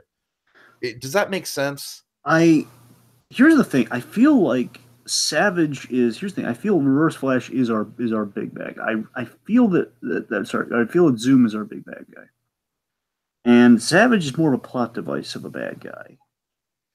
And he feels like almost like a MacGuffin of a bad guy. And idea we have someone going after the card, someone who's like a big name that would basically kind of give a reason to, like, okay, if you're going up not only against the Speeds, you're going up against basically the discount ratio goal. If you're going up against the discount ratio goal, we gotta basically give you 10 years instead of the 1 year, which would basically motivate Deadshot to get the mission done. And I think so. Here's the thing: Reverse Flash traditionally, and again, the Eobard Thawne version. That's where even with columns and folks just think Eobard Thawne. Right? That's all you need to know. And we can talk about the reveal. Just don't talk about the big awesome crescendo moments. That's all. We can talk about what the deal is. Okay. So C. Thomas Howell plays Zoom here, as he did in Flashpoint Paradox, which of course adapts the Flashpoint story, the end of which Flash messes with time travel, which causes the New 52. That's all you need to know. So, and again, the Flash season 3 kind of dabbled in that too. So the point is that Flashpoint's a huge story, and that's what they're kind of talking about. Hey, is the Flash movie in the DCU going to be Flashpoint? We don't know. The point is, C. Thomas, he's very true to who that character is. The Reverse Flash, that, as we saw in the Flash TV show, is the one that killed Barry's mother. That's it's again a horror. He's a cruel SOB, and that's how you play that character. And he's so cruel and he's so callous, and it's so funny too. Like, C. Thomas Howell, he was the Crane guy from Amazing Spider-Man. I remember the whole Oh God, how could I forget? He's the Crane guy, and he got his start in E.T. He was one of the kids on the bike. Okay. E.T. Okay. So C. Thomas Howell, the most recent example I give you is he's on the blacklist right now, but he's an actor who he sneaks up in things. So I love that with Zoom. I love that Zoom and his crew, like Waller, are in a position of weakness, and despite his having the power that he does, and having this reduced power, I love that he's even with reduced power, he's strategically using his speed while concentrating on staying alive, essentially. So that's fascinating to me. It's yes, that's everything I love about the It makes the movie really rewatchable. Like I said, that to me is probably the most rewatchable mystery element of the movie to me. Yeah, so that's the thing, TK. I think way back when, you saw the movie, but it's been a while, so you came into this pretty clean on that, right? Uh-huh. Yeah. I mean, yeah, it's and again, Tika, I want to make it clear this absolutely links up with that movie too, which is so cool. And Tika, this is the biggest thing I can say is that I'll say more of it. Well, okay, let me put it. I don't want to go too Okay. far into that. So that's the thing. That's the thing I really want to talk about later on. So anyway, so the point is, I love that he's strategically using his speed because he's basically keeping himself alive from his flashpoint defeat, where he's just basically he's trying to maintain himself. And again, he's just he is the worst of the worst, which makes me think again he's kind of our big third act kind of bad guy. So he pulls one over on our seemingly our main bad guy. So again, Zoom has to be our main antagonist, and he's a sadist with his phasing and the stuff he does with the phasing, which of course now everyone in the world is now terrified of the phasing because of the Flash TV show. Whenever Harrison Wells or whatever. The Reverse Flash vibrates his hand. Something bad's about that. I love it's like his own personal Jaws effect. Whenever you have the phasing hand, it's something terrifying. And again, it's just the fact that he's an SOB sadist for like death by 1,000 cuts when you're a speedster is like, oh my god, that's so cruel man. And I'm kind of talking in circles about Zoom because his crew's going to go by real fast, folks. That's why we're really talking about. Zoom here, but again, so calculating, so callous, he's dangerous. And again, I love that he has the intellectual equivalent to a guy like Deadshot. I love that he's intellectually a guy that Deadshot's aware of and knows, like, oh boy, you want to screw with this guy. And he's getting slower, which is really unusual, which means he's going to get more and more dangerous with his back up against the wall and more sadistic with less speed. And it's a very simple thing where Zoom has done so many bad things, he wants to avoid hell because he knows, boy, oh boy, if anyone in DC Universe deserves hell, it's Zoom. Like, hey, I killed Barry Allen's mother. Ha ha ha. I stabbed her and I made his father go to prison for it. Aren't I a bad guy? So, God, he aboard them. What a rotten guy. All right. All right, so aside from that, we have Banshee, Silver Banshee and Blockbuster, who essentially their power and muscle form, kind of the meta. I mean, I think Banshee has a little bit more than Blockbuster does. Really, the only moment that Blockbuster has is, and Blockbuster here, he just wants his own island. He's a simple guy. Like, that's literally the only bit of characterization we ever get out of him. He does get one funny gag, though, where it's a cheap gag. And Alan Burnett's very proud of this cheap gag, but it's just as a cheap gag as it goes. Just, he gets boomeranged in the balls, and it's hilarious. Just right in the ghoulies, it's kind of... And as with Banshee, she doesn't have a ton, but I do like her. I do like the back and forth dynamic we get with Fate when he's in the movie. Yeah, and I also think she's got kind of a decent like rivalry thing going on with Killer Frost in a couple moments. Yeah, and I agree with you there. I like that we kind of tied her in the Dr. Fate a little, which kind of gave that more credence. That was nice. All right. Again, essentially, just the idea of Zoom. He doesn't have his powers, so he definitely needs muscle in this case, which he's never needed before. And hence the motivation behind it and the trade for the team up. All right. Okay. So Team Savage, or Savage. No, it's Savage. All right. So we have Andrew Savage, who's the an obscure Survivor player dragon, just like Survivor Thailand first boot John Raymond. So what do you think about Andrew Savage? Well, okay, first of all, let me ask you this. So what would happen if we just had a Survivor of the Savages? You have Adam Savage, you have Andrew Savage. And Dragon, I would be so down for that. You have Macho Man Randy Savage. Well, in sure, in like a recreation, sure. Yeah. God. 3 seconds. It's nothing but Survivor this season. It's nothing but savages. They're savages. And then the twist. You know me. I would be down to write a fanfic about that. And here's the thing: we have Scandal Savage. I will do it. And then there's Scandal Savage, and here's the trick. Here's the big reveal of it all. Halfway. Well, Vandal Savage and Scandal Savage would be like the blood versus water thing. They'd be like the family members on opposite tribes. No. Here's the big twist, Tiki. All of them are Vandal Savage's children. Oh my god!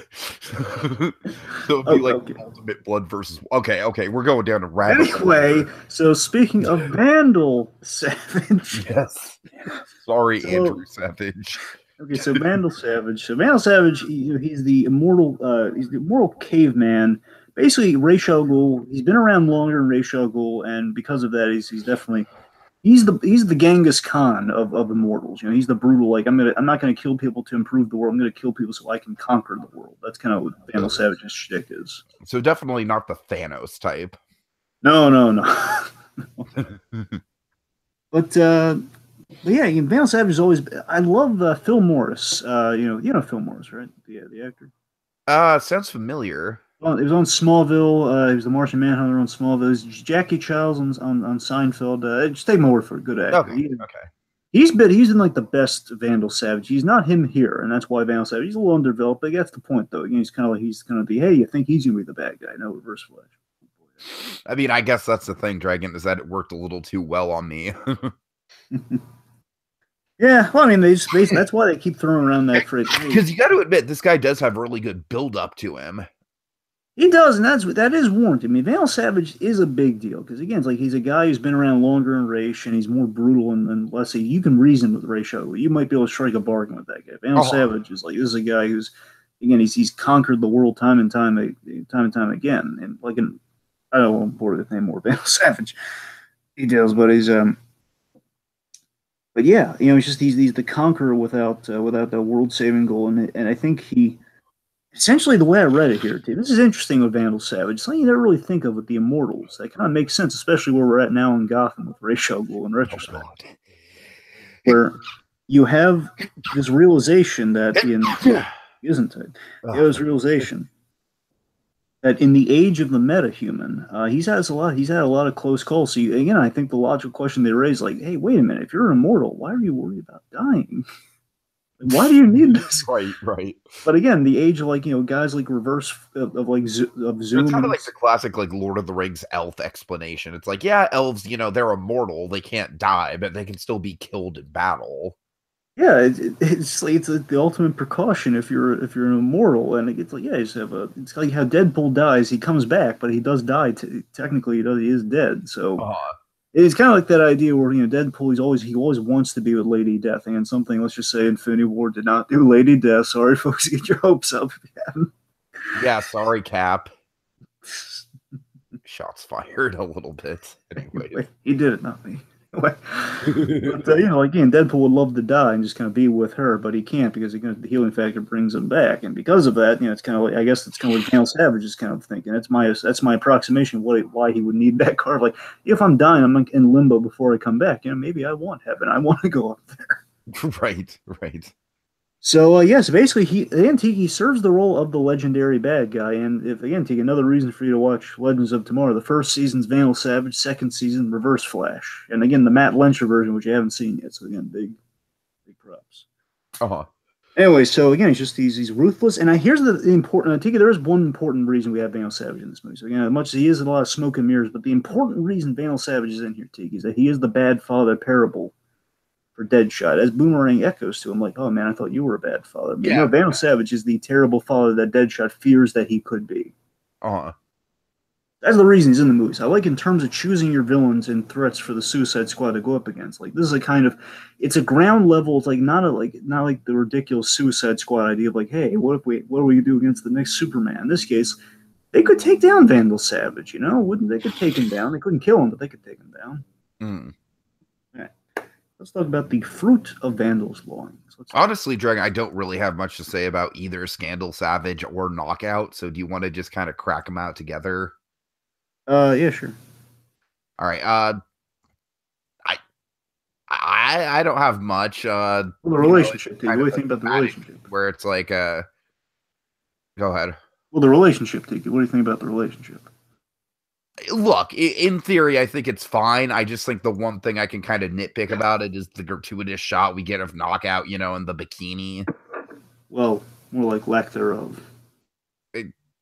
That's true. That's true. No, seriously, I gotta give the R-rated props because they did what the Killing Joke couldn't do, and again for ridiculous reasons they couldn't do. Because again, I'm sorry, so I'm ranting about the Killing Joke. Just still bugs you. Such like you're doing an R-rated movie and you force all this unnecessary Batgirl stuff. You mean the one thing that actually relates to Batgirl that's R-rated in the book we can't do? Yeah.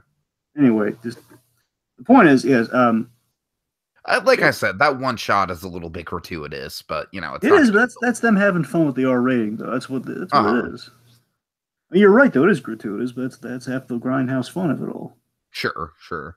All right, let's see. So for Scandal, she's kind of a student of her father's in skill and ruthlessness of kind of the execution of things, but she's not an immortal, and by that same token, she's devoid of emotion. She's very devoid of emotion. She's definitely what Zoe could be, and I think it's another fear of Deadshot's. What Zoe could be, and kind of a daughter of the immortal tyrant. But what's really great, then here's what's interesting about these two kids. I love that Knockout is kind of the nicest person in the movie when you really think about it. If you really think about it, she's kind of hey, she's all smiling, she's all happy. She's kind of again more of like kind of the happy-go-lucky She's kind Electra. of like almost the innocent bystander in the whole thing. That's the thing, because I mean, she loves scandal. She's doing a lot of stuff. Just don't get me wrong. She does like snap a few guys' necks, but again, she's here's why she absolutely is the nicest person in the movie. Tiki is that I understand if you didn't pick up on it, but she's from Apocalypse. She's from essentially hell on Earth on another planet. She's from where Dark Side and all the apocalyptic fourth world guys are, which means she comes from like the harshest. Imagine Themyscira as a whole planet, like Paradise Island is a whole planet of like warriors and bred warriors that are all like, but it's hell. Oh Essentially, man. that's where she's from, and she's a really nice person considering all that. So that's the thing. Like Yeah. she's in a loving relationship. She's kind of an Amazon from hell. She's she's beautiful, she's skilled, she's tough, she's a female fury, but a nice person. Again, that's what the group's called. That she's female furies. Uh-huh. So, but again, she has that. Again, she's the human tie, much like Deadshot has with Zoe. And again, the relationship is what humanizes Scandal Savage and has her turn against her father because her father just callously shoots Knockout in the head. And I love this because she's from Apocalypse. That's the only reason she survives all those gunshots. And again, like Scandal and Vandal like shooting her point blank in the head. She's from another because she's from a planet of people that could fight Superman. That's the only reason she survives that. Mm. Yeah, she suffers for her relationship with Scandal with like a bad person. So it's kind of like commentary we get from that relationship, from that dynamic. I guess lastly, Professor Pig, because we've had him on Gotham. What do you think about probably the most faithful Professor Pig I've ever seen so far? Yeah, well, first of all, I love his opening scene with Two-Face. I love the idea of like Two-Face having the operation to make his whole face fucked up. Which, by the way, it's the blue Two-Face and then the black and white suit directly referencing Alan Burnett doing Batman the animated series. I loved it. Like, yes. I don't know. I think like you mentioned Vandal Savage being a MacGuffin, but I think Pig in this movie is kind of the ultimate MacGuffin in a good way. Yeah, it's fair. Because it's like he's set up, it's like there's some fucked up surgical shit that's gonna go down in this movie, but you don't know what. You know what I mean? It's kind of like a big like mystery looming over the whole thing. I mean, here's why it's the most faithful adaptation of Pig Teeth. Again, we've seen like a good approximation. Some people, like diehard Pig fans, are always going to be iffy about what they do in Gotham, but this Pig, what they did, and here's like the very simple reason why it's the best. The guards that he has, like the people that knock out and Scandal kill, and like the operating assistants and the nurses, how their faces are all screwed up and everything. Mm. The ideas they're pulling from the Grant Morrison comics on that were Pig. His usual modus operandi is he takes people, he operates on them, and he makes them what are called dollatrons. He makes them into dolls, like genderless. Makes them the genderless kind of surgical rejects, essentially. They're basically, again, they have that really scarred up face where they're kind of like just like dolls they could put clothing on, essentially. Which is horrifying, I know, right? Yeah, I'm just kind of confused the difference between this guy and Dollmacher, but I don't really want to get into that. Yeah, sure. Just the Dollmacher, it's just a name, but this guy actually does. That one, sorry, I'm bored with that. Okay, sorry. Okay, let's see. So, by the point is like surgical madman. Only Pig is like kind of like a campy Batman. Again, he's the ultimate example of a '60s Batman villain, but gone dark and twisted. That's kind of like he's literally what the Gotham stamp has been, like in one character. That's what Pig is. Sure. So in here, he's very theatrical. He overvalues himself, and he's he's all about his art. So again, it's kind of Pig 101 from what the little I know about Professor Pig. That's true. What a cursory glance will tell you about the guy. Uh-huh. Okay. He's the violent cherry on top. That's really what Pig is at the end of the day, you know. All right. Okay, let's pro con this whole thing. Okay, so I feel like we already kind of laid out the pros and cons of the discussion, so we'll pretty much just recap them for you. Sure. So, Pros, I think this is a very well thought out plot. It's got a lot of moving parts to it that come together very well. mm-hmm. All the casting is pretty on point. Like, I would say Tara Strong isn't necessarily a weak point, because she's an iconic Harley and all. So even Tara Strong, is a good choice. I'm sorry, I'm not like struggling to come up with anything. I'm just kind of struggling for how to word them. I would say this movie does a good job of at least everyone in the main Suicide Squad crew getting a good amount of screen time. Yeah, because we have the kind of supporting characters like like Copperhead, but even Copperhead has a lot of standout moments. So I love the moment where he says it's a really obscure martial art reference. It's so funny because he has to say something insulting to Bronze Tiger, like call him like essentially call him like a Fu Manchu martial artist, and he calls him Dolomite. It's so niche. It's so like only he would get that. It's like only like a martial artist would be offended by that. And it's like,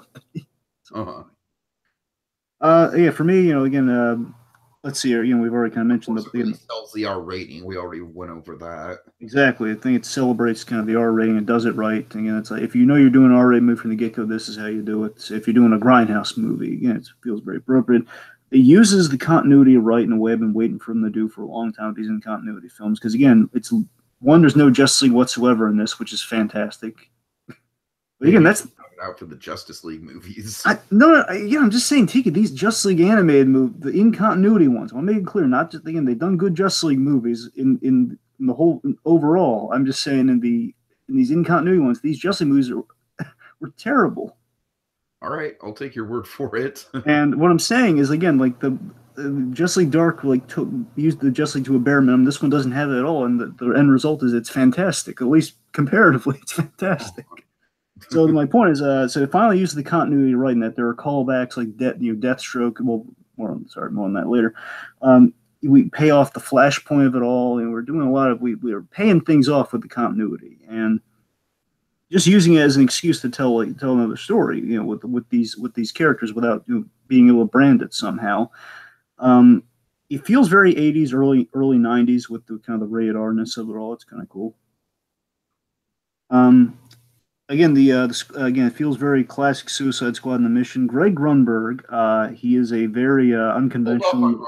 Hold off on Grunberg. Well, it's overall. I'll say that Greg Grunberg. He's an unconventional yet funny Dr. Fate. We get some fun deep pulls again, like the Two-Face bit from the animated series. And here's the truly deep pull. And I always love when the Suicide Squad movies, like Assault on Arkham, did a few gags like this. I love that we do one here. Where when they're putting in the implants, like the Task Force X, they all putting the bombs in the necks. The practitioner, the guy, the implanter guy, he says, "Well, don't move, or else it'll go wrong." Like, what happened to the 10-eyed man? Who's the 10-eyed man? Exactly. 10-eyed man, most ridiculous Batman villain. A guy who literally has eyes on his fingers. Oh man. Oh my god! I'm not making that up. He's a blind guy. He has eyes working. Does he still have eyes in his head, or does he not have eyes in? That's the thing. I think he wears sunglasses. So you saw. Here's the thing. If you freeze frame, you could see him in the Batman. He's in the Batman Scooby Doo thing when they're fighting all the villains. Their eyes on the thumbs, Dragon. Their eyes on all the the fingers and the thumbs. Okay. That's what I'm saying. So it's like he either doesn't he's either blind or has no eyes. It's one of the two. That's ridiculous. I know. It kind of reminds me of like an even more ridiculous version of the Pale Man from Pan's Labyrinth. God.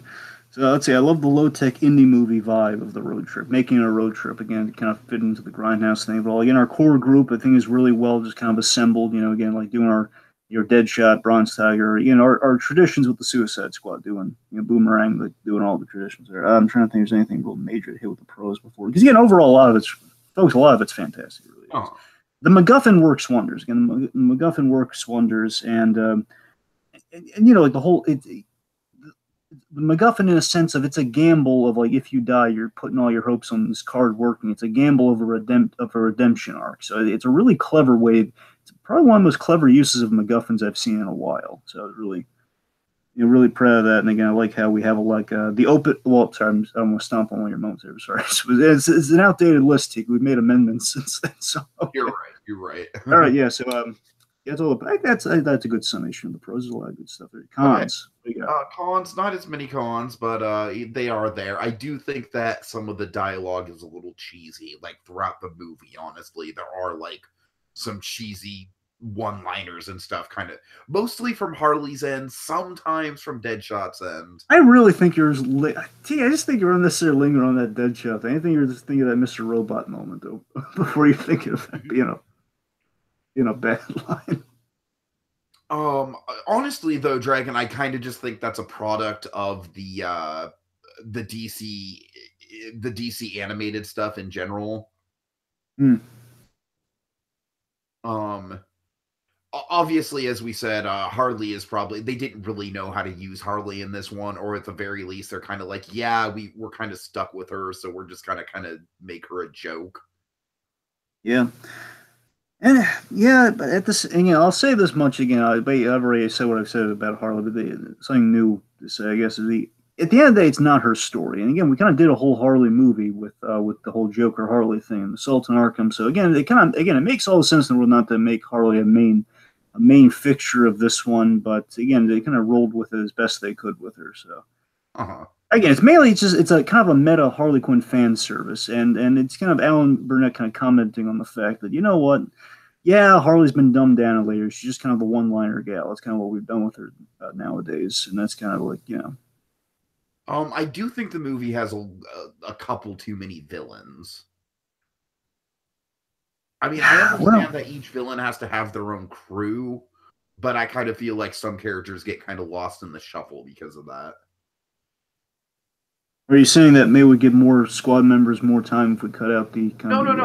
I'm simply saying that the movie in general would be a little bit more even. I think each squad member has a good amount of time. I just think I just think the whole movie would feel a little bit more even if we didn't have those characters, like, you know, the characters like Blockbuster who literally don't do anything. Yeah. Let's see. Here's one that's just a pet peeve for me. Again, it does not kill the movie by any stretch. It's not a big problem. It's just one just kind of like, just doesn't grab me. Zoe's friend, Zoe's friend feels really basically like Marilyn Floyd. He tries to visit his daughter before going to the Dragon. Either she's smoking really, really shitty weed, or weed just does not look like that. Well, she was about to like roll it up, I think. No, I'm Dragon. Okay, come on. I'm from Northern California. I spark up. Weed does not look like that. All right, trust me. All right. Anyways. Well, regardless, just with the friend in general, that whole scene just felt like, again, it doesn't kill the movie, it just feels really expository. It just feels like she's spelling out the whole, oh yeah, Zoe's doing this stuff now. You're right, yeah. It's like, again, you need that, you kind of need that scene, but at the same time, they kind of grasp the whole, like, Zoe's kind of falling down. Better if he kind of just spotted Zoe on the street and followed her to the drug house. That's true, but by the same token, it's the whole, like, kind of the not knowing what's getting Floyd, and at the end he doesn't earn his daughter till the very end. That's maybe that's it. I'm a rationale for that one. I wish I don't know. I mean, Copperhead in the end did get a moment to shine. He had some moments. I was kind of hoping maybe he could kind of get again maybe a little bit more time with Copperhead. But in retrospect, I'll redact that. Copperhead got enough. With Copperhead, I go back to kind of my Darth Maul comparison, where a lot of it is kind of just in the design alone, kind of makes the character. Without getting into it quite, let's just say in regards to Dr. Fate, and I'm just addressing this one, I don't feel this way. I'm just saying that it's a subjective gag that either, again, for diehard Dr. Fate fans, which again is not a whole lot to my knowledge, I gotta be honest, but regardless, just Doctor, because I think all of them are just kind of somewhere out there's someone who loves Dr. Fate as much as Jacob Gulliver loves Dr. Strange. I mean, look, I know there are Dr. Fate fans. I just know there's not. I know that. I know, like, it's usually DC writers though who are Dr. Fate. It's like, The point is, Dr. Fate, what they did with him, it's subjective. So either you like it or you don't. And like me, I I like it. like it specifically because I have no idea who the fuck this character is. I do, like, I'm fine with it. I'm just saying I imagine like the diehard Dr. Fate fans, even if you're not a Dr. Fate fan, just the whole like it is a tonal shift with that character. So I think it's a tonal shift that either grabs you or it doesn't. I think in this movie it's welcome, but that's just me. Let's see. Uh-huh. See. So again, like on the whole, again, I want to make it clear. So again, some of the gratuitous violence and stuff, I think it's warranted. And you know what you're getting in this movie. You know the whole grindhouse homage and everything. You need that. So I'm just saying for any critics of that, like it's too gratuitous, too bond, do we need all this violence? Well, yes, you do. If you're doing that movie, you know it's rated R going into it. So yes. Uh-huh.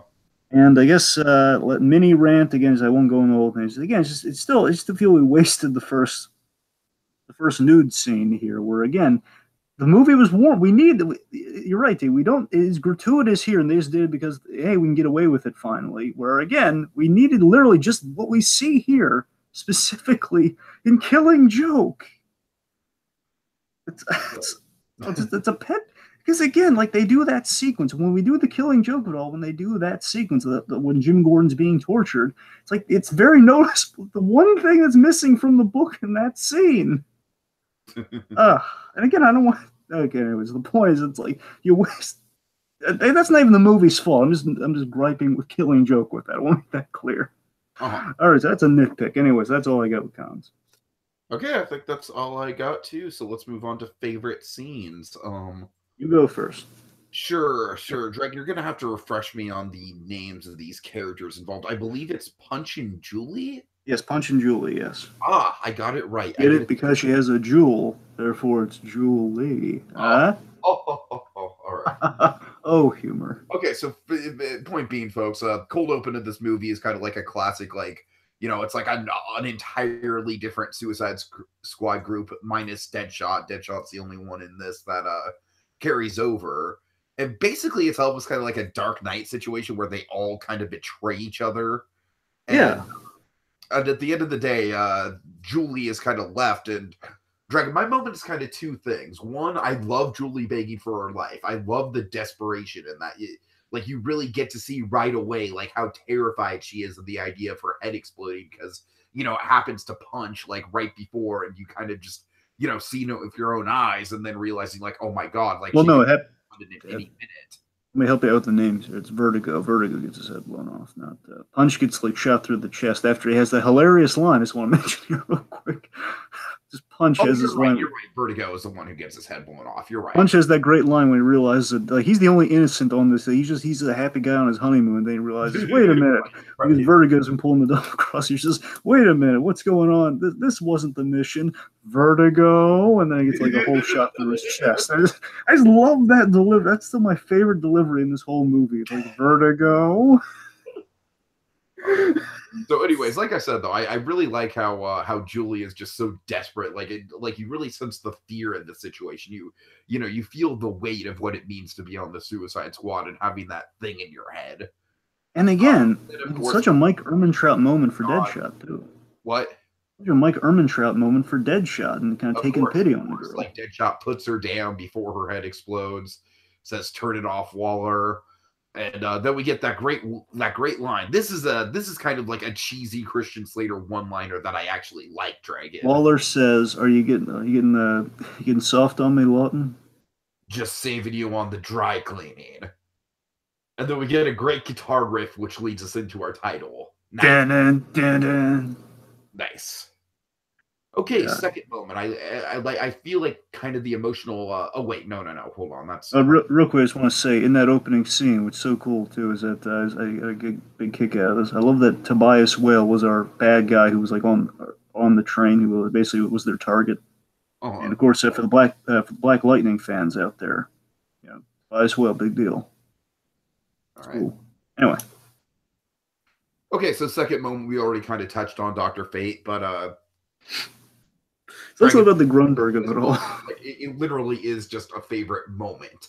Like, it's the biggest definition of the word moment, all right? I just love when they're sitting around the campfire and, Fate's telling his story and he's he's just so sheepish about it. He's just like, you know, kind of takes a deep breath and he's like, I was fate. In answer to the question, like, what's the big deal about you? Why were they after you? So Dragon, I love this moment specifically because Greg Grunberg is doing the world's best young Mark Hamill impression. So Greg Grunberg, folks, for those who may not recognize him, of course, he's on Heroes. Because now people are scrapped up in the CW shows. Remember, folks, we don't have the CW shows with Heroes kind of laying some pipe for a lot of this back in the day. So he was Parkman on Heroes, you know, the cop on Heroes who could read. I think, yeah, he read minds, didn't he? He was, yeah, he read minds, yes. Yeah, psychic, yeah, and also Greg Grunberg is a friend. Yeah, he's friends with J.J. Abrams, so like, you know, he has cameos in Force Awakens and Star Trek movies. Sorry, yeah. And anyway, so that's and of course he did a show with Kevin Smith, Geeking Out with Kevin Smith. So again, Greg Grunberg's a nice guy. I like that guy. So Dragon, you know, I was so glad and relieved that I wasn't going crazy when I didn't even have to mention it to you. You mentioned it to me. You were like, Tiki, am I going crazy or does Greg Grunberg sound like a young Mark Hamill? And I'm like, oh my God, I'm so glad you mentioned that. Thank God you mentioned that. Because Dragon, I gotta say, it was very much like you and I kind of had the exact same experience with this, right? Where we were hearing it, we were listening to the performance. We knew for a fact that Mark Hamill was not in this movie, right? Yeah, I mean, here's the thing: we were watching it, and then, separately, I was watching it, and I heard the scene, and it's like, you know, God, it sounds like a young Mark Hamill. That's impossible. I had to check the credits, like, make sure. No, there's no way it could be. They couldn't have gotten Mark Hamill for this. I'd be amazed if they did. And I double checked. Like, no, it's Greg Grunberg. It's like, oh, hey, it's Greg Grunberg. Yeah. It was a very nice kind of moment where it's like, well, it's not Mark Hamill, but hey, I know that guy. I like that guy.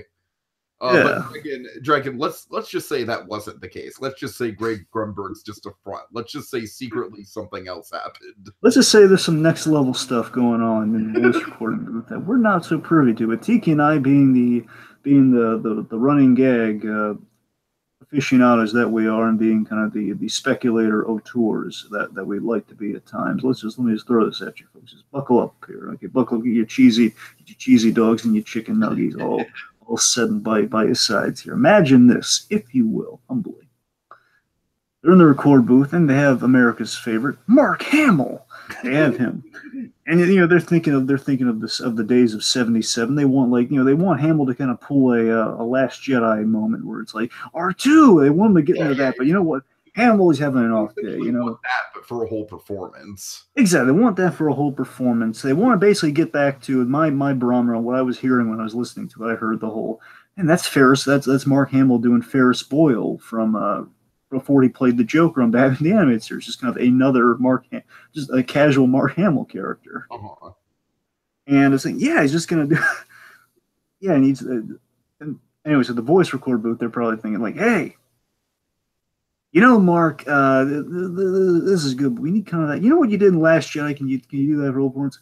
Well, guys, I don't know. I mean, that was that was a real special moment. That was like 30 years in the making. I don't know if I can pull that in my head. I mean, Mark you're such a talented voice actor. Is there anything you can do? I mean, this will work, but I know we know you're so consummate, such a capable actor. You can pull this out. We know you can do this easily. Can you? Is there any tricks that you've accumulated in your years of playing the Joker that you could use here? Maybe. Well, I don't know. I got this one trick, but I'm not supposed to use it all that much. But you know what, guys? I'm in a good mood. I'm gonna try it. So it basically goes into his car, and it's like from a bag he pulls out the lightsaber from Return of the Jedi, and the lightsaber from Return of the Jedi. He brings it in there. He says, "Man, why is it glowing green, Mark? It's not a real lightsaber, is it?" Oh no, that's silly. He unscrews it and he reveals it's the Time Stone. And what he does, he puts the cap on. He kind of spins it backwards, like almost like it's like a neuralizer from Men in Black. He's kind of like dialing in. Okay, all right. Let's see. Let's go from 2010 to 2000. Let's go to 90, 92. I was fate. Perfect, Mark. It's perfect. Oh, God. he just basically undoes the whole thing. Says, "Oh boy, that's exhausting." But yeah, good. You guys got what you needed. Good for you. All right. Thank you so much for indulging us in that little rabbit hole thing, folks. God. Okay, is there anything else besides "I was fate" you'd like to say about it? Honestly, no, not really. It was just literally the moment of it sounds so much like Mark Hamill, and I knew it wasn't Mark Hamill, but then looking it up and seeing it was Greg Grunberg and being like, hey, I really like Greg Grunberg. All right. That was just a really fun moment for me, Dragon. I honestly have nothing else besides that. Well, look, real quick, just to justify all the waiting for Dr. Strange, just for a mere for Dr. Fate. Sorry. See, folks, the way to explain Dr. Fate very simple is that he's DC's Dr. Strange. Just the simple way of putting it. Plus, I think he predates Doctor Strange, which is so funny. Anyway, so the point is, folks, with Dr. Fate, I like that they kept it open. They took a risk in making like a real gag out of Dr. Fate. And what I like is that, and Greg Grunberg basically kind of going on this hilarious story of like just a casual guy, like a kind of America's Next Top Model type guy. Just kind of running, and he goes for a jog one day, and he's like, "Hey, Dr. Fate, I could do that." It's just like it's almost like a Booster Gold take on Dr. Fate, and I like that. I think it still works because at the end of the day, he has a line which what you do classically with Dr. Fate is another guy puts on the helmet. That's how they do Dr. Fate. You get a different Dr. Fate under the helmet. It's the guy the costume forms around. It's almost like a Green Lantern effect, almost Green Lantern with magic. And I like that they covered their bases and they had a lot of fun with it. So it was like, yeah, it's absurd, but they also covered themselves on it. So that's nice. Yeah. All right, what do you got? Oh, right, I do have one more. Sorry. Okay, final one is we already kind of mentioned the scene where Deadpool run late on this, folks. We're almost going on 2 hours on this thing, so excuse me. I'm having a lot of fun though. It's taking a month. I know. That's why I'm not complaining about it. No, I know. Okay, so point being, Deadshot follows. He kind of pursues the lead and goes to the drug den where Zoe might be. And I really love that we get that face-off that's kind of been building up the whole movie between Deadshot and Bronze Tiger.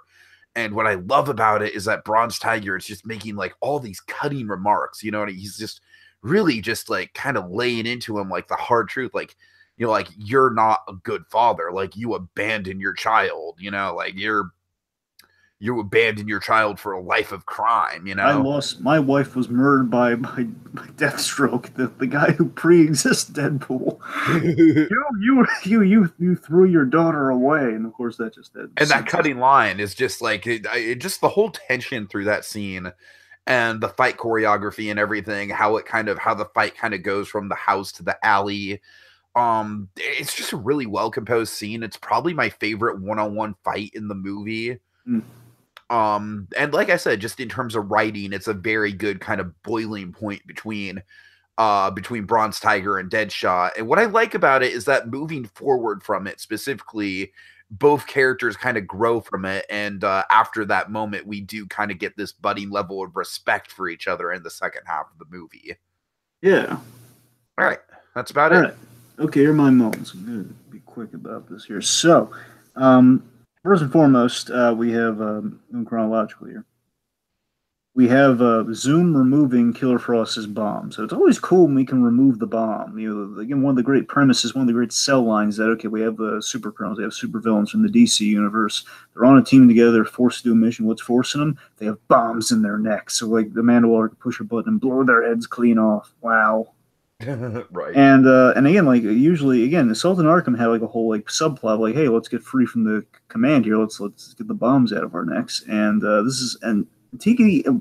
One of the reasons I love Eobard Thawne in this movie so much is that we use him in so many great, clever ways that aren't just like, hey, he's an evil version of the Flash. We do so many other really great creative things with him. Like, okay, how would you get it makes all the sense in the world. Yeah, you could use the Reverse Flash's phasing ability that, again, we've all fallen in love with from the Flash TV show. You could use that to remove a bomb, and it makes all the sense in the world. Yes, and that's why that's how you would strike a bargain with one of the guys in the Suicide Squad. That's how you turn them. makes all the sense in the world. I mean, I love that. It's a great intense scene against tapping all my love for the Reverse Flash in CW, and you just have, it's an intense sequence. And again, we kind of learned that his speed's off, so it's like there's an added level of tension there, and I had to rewatch it to catch this, but he just kind of he reaches through and he just kind of pokes it on the other side out of the back of her neck. Right, right. Wow! And then of course his hands cramping. It's C. Thomas Howell bringing that creepy quality to Fawn. That's just really, really chilling. Just really, it's such a clever scene. Yeah, that's an Alan Burnett idea right there. Like, yeah, that's Burnett. I love that. That's Burnett. All right, let's see. Next, okay, so Poncio does it again. yes. Oh, I'm sorry. What's the phrasing for Poncio? Well, I think you're thinking of Mark Sipka saying, "No, Joshua Thomas Yeah, Krantz." that's what I'm thinking of. Yeah, but what's the Poncio saying? I know Poncio. We do is say it's a Poncio. Oh, all right, all right. Anyway, just giggle it. By the way, we should have promoted this off the top. Oh my God! Yes. Why? Yeah, Harley Quinn. Darn it! So I can give your little spiel. All right, folks, real quick. We'll include a link just to be safe. Watch a show that has a much better Harley Quinn than this movie. You got to watch Harley Quinn and the Joker versus the Real World. It's a show on YouTube that it's kind of this fantastic web series, again, so true to the character. And again, Tara Strong, yes, she's if you want a version that's kind of Tara Strong with kind of mixed with Alice from the Honeymooners, look no further. Episode 5 of, again, specifically episode 5 of Harley. Yes, one of the most hilarious Joker Harley episodes from Harley Quinn Joker vs. the Real World. Folks, if you watch that, we get up to 1 million, we get more episodes, and my God, it is so worth it. It's such a great series. You're gonna want to watch that. You're gonna watch 1, 2, 5, 1 through 5, and just watch it again and again. Tell your friends, send it to them. They'll make them grin.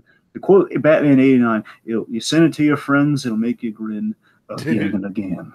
So, all right. Plugs over. Anyway, okay, so another reverse flag. I got 2 Zoom moments here. Oh. So there's the bomb removal, and here's the other one. I love the defeat of the Reverse Flash here. I love it. So clever. It's so great. I love it on both little levels here. One, Bronze Tiger, who again, just showing the cruelty of this guy. He's a death by 1,000 cuts by a speedster who could do it. And again, it's just he can't kill him, Tiki. He just has to torture him and like, put him through an immense amount of pain and basically get him to the point of bleeding out. But again, not killing him, and he knows how to. So surgical and so horrifying. Just cut. And I love the bit where he, instead of reaching for like a big sword, he reaches for like the little small knife. God, he's such a sadist. Anyway, so he's just the death of 1,000 cuts, and Bronze Tiger gets the last laugh, where he using his skills, he basically flings the knife. And again, this is one of my profound fears, but my God, again, it's applied right. When they apply it right, they apply it right. He tosses the knife and basically slices off both in one motion, Zoom's fingers, and making him drop the cards. Like, yes, that's brilliant. That's how you get the card back without killing the guy. It's like he's in a standoff with Deadshot, or like, hey, you kill me, or I'll use the last bit of my speed to kill myself. And of course, folks, just to make sure we broach it, because now we're talking about the moment itself. The real reason this is one of my favorite moments here. I love the link up with the Flashpoint timeline. Not just in concept, it's great, because one, in concept, it justifies the whole, finally, a reason why these movies have to be in continuity. Finally, we address the whole Reverse Flash starting all of this. After all these movies, and like the one time I've ever watched these things thinking, yeah, this makes sense to connect these for a change, instead of just like forcing it. Like, hey, we're doing it because, hey, it's a cinematic universe, like Marvel, right? Right. Instead of like, hey, here's an actual payoff. So the cleverness of that, and so the gist of it is, and what we kind of skirted around a little bit, is that Reverse Flash has a hole in his head from, if anyone has seen Flashpoint, you get to see this moment in full where Batman, Thomas Wayne Batman, not Bruce Wayne, he shoots Reverse Flash in the head so Flash can save the day. Shoots him right in the head, and the idea, again, the whole horrifying idea is Reverse Flash Zoom tapped into the Speed Force. He basically maintained his brains, and he's withheld himself together, using all he could muster from the Speed Force for like a week or so. And any speed he uses could endanger his life. So basically, what we do now is like, now he's without the card, and he's been He's without the car. Deadshot shoots the crap out of him. Basically, it's really cute. He shoots an X into him, like, "Hey, Task Force X, huh? Get it, X." Anyway, shoots an X into him, and of course, by the way, the first F bomb in any of the DC original animated films, he says, "F my life," and he falls down. Here's the moment what I'm talking about here. So he falls down, and so Back to the Future, so clever. I love it. We link up with the moment from Flashpoint where he actually died. So basically, all the time that he starved off now is completely inconsequential because he fades back to the moment where he was dying anyway. So it's a double death. It's fantastic, and you see the creepy moment where the red of his eyes, like of the Speed Force moving in his eyes, dims. It goes completely black. It's so creepy. It's so cool. And it's so kind of it's like the Biff. It's like the Biff death from Back to the Future 2, where he fades out of existence. Right. Great, I love it. Okay, lastly, and this is the somber again. It directly follows this moment. I love the Deadshot Bronze Tiger payoff of it all. This pulls on my heartstrings here. This is the whole strength of the movie here. We pay off the whole get out of hell free card, and we pay off the whole again, because I had mentioned before. I love our Deadshot Rick Flag kind of dynamic. That was my favorite moment. That was my favorite element of the Suicide Squad movie. I always love that kind of dynamic, and I love that we have a real payoff here where Deadshot gives Bronze Tiger the card, and we have this beautiful moment. Billy Brown does the voice of Bronze Tiger. I'm not sure what he's done, but he's an actor. He's been on TV. He has this really lovely delivery where he says, and the music, everything's firing all cylinders here. We have Amanda Waller intercutting with Amanda Waller coming closer and closer because we know she's going to be demanding that card. And I think as an audience member, in your heart of hearts, you hope what's going to happen is going to happen.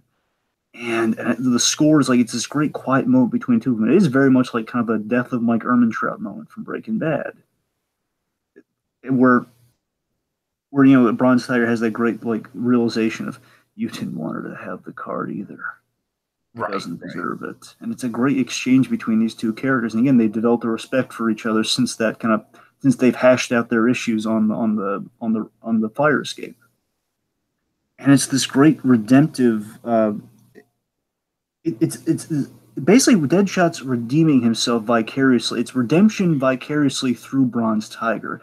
And I thought that was brilliant. That's the closest thing Deadshot's ever going to get to redemption. And I'm not a good guy. I can never be a good guy. And I don't believe in this thing, but he believes in it. And I'm just going to give this guy solace. If I can do one good thing that will never redeem myself, but give this guy a guarantee in his own mind that, he's this guy, he the only good character and, the only good in the sense of like he's a nice guy. I mean, that he's the morally good guy in the movie, the only good guy in the whole movie who didn't ask this. Didn't need the card, didn't ask for the card. It's like it's like Red Ryder from Christmas Story. The one person you didn't ask, the old man came through for you. Bronze, the only guy who didn't want the card. You're right. Like one of the only characters who didn't want the card, he didn't care about the card because he knew he was going to face the music. Whatever was going to happen, he was going to face the music. It's like, hey, I'm going to be judged. I mean, I hope I'm in good standing, but I don't know. And just that little moment too of like asking Miyoshi, what's your fiance? What's her name? Miyoshi. It's a nice name. And he passes away. And again, Deadshot he sees the glow. He sees the glow of the card work, and he says, huh. How about that? Amanda Waller shows up and Tiki. It's the perfect ending. I loved it. It could have ended here. I mean, I love her. Amanda Waller shows up and he gives her the card. Like my fist was pumping the air. Yes. Oh my God. He gave her the card because she would never know. And it's the whole, it's how you view the card. Amanda Waller, who deserves for all the bad stuff that she's done. She's going to go to hell. That's Lawton's last screw you, and he gets to go home to his daughter, and it's perfect. Oh my God! And honestly, that's a lot of the reason I'm in love with this movie is for that ending and that payoffs. I mean, I don't blame you. The big linchpin. Okay, so final thoughts. Final thoughts.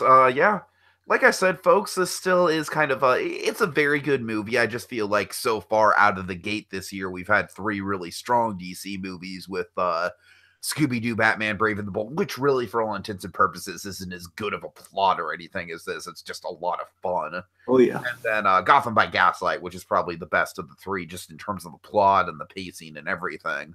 Yeah. But this is a solid kind of like in the middle between Gotham by Gaslight and Batman Scooby-Doo, because it's a lot of fun, but it's got a lot of thoughtful elements to it. and it's got a lot of good character stuff in it. I'm not over the moon about it. Like, don't expect this to be in like my top 20 movies of the year or anything like that. But I'm glad I saw it, and specifically Dragon, I'm so glad that we actually did this podcast, and it's out of the way. We don't have to worry about it anymore, thank God. And then we find out it wasn't recording at all. All right. Okay, for me, final thoughts. I gotta tell you, after this movie, my faith is more restored in the DC in continuity films than it ever has before. I'm actually excited for the Death of Superman two-parter they're doing, because I was excited before I had an identical moment where I was so excited, like, oh my god, they're doing like a Dark Knight Returns, but for Death of Superman. Then I found out in continuity. No. But I tell you, I mean, looking at the trailer and seeing this, and Tiki, it's gonna be the first time again, because it looks like we're actually gonna pull a Red Hood with the death of Superman. But that's a '90s story, which definitely is rough around the edges, and we might pull a Red Hood like, hey, instead of bringing like our character back with a Superboy punch, let's bring him back using the Lazarus Pit. We're gonna make a change like that, where, hey, remember when Superman was fighting Doomsday and the Justice League International came in to help? Let's just make it the honest to goodness Justice League. Let's just make it the guys. If again like this, it sounds like it's going to pay off the whole. Hey, remember we built up like these guys coming together and all that stuff. Let's actually pay it off so people feel bad about Superman. So anyway, that's a long way of saying my faith is a lot more restored in the DC continuity films than I ever thought it would be before, because this film just knocked out of the ballpark comparatively for me. It captures what I like about the Suicide Squad. Alan Burnett, I feel, delivered big time. I love that he got to tell kind of the most adult story he could ever tell, in like kind of redemptive, what he kind of set out to do in the beginning. Not that he set out to make like R-rated things, but he set out to tell mature stories. And there's a mature story here, but at the same time, there is that kind of that love and that respect for character in the history of the Suicide Squad, and just at the end of the day, have that love for the. It's that heartfelt moment between Deadshot and Bronze Tiger. And so the humanity. Through a group of murderers and killers and criminals. That's the appeal of the Suicide Squad. There's an element you like about them, despite them being the bad guys. And at the end of the day, it's not Assault on Arkham, but it's cool and it's different. That just struck me. But yeah, it's something cool and different. It wasn't a gimmick, and it felt natural. It felt like a no-brainer. And again, it didn't feel like it was like held back by something. It just felt like, hey, it's another excuse to tell a new Suicide Squad story. And I'd love to see more. And I mean, with the whole Deadshot kind of getting to see his daughter at the end, they're probably gonna have to. I mean, they're gonna have to do like another not in continuity thing. They have to do another excuse to get that story. But again, I have faith in them for this. Is again, in a movie about faith and about like faith. I got to tell you, in the end of the day, my faith is quite a great deal more restored than it was. Yeah. All right.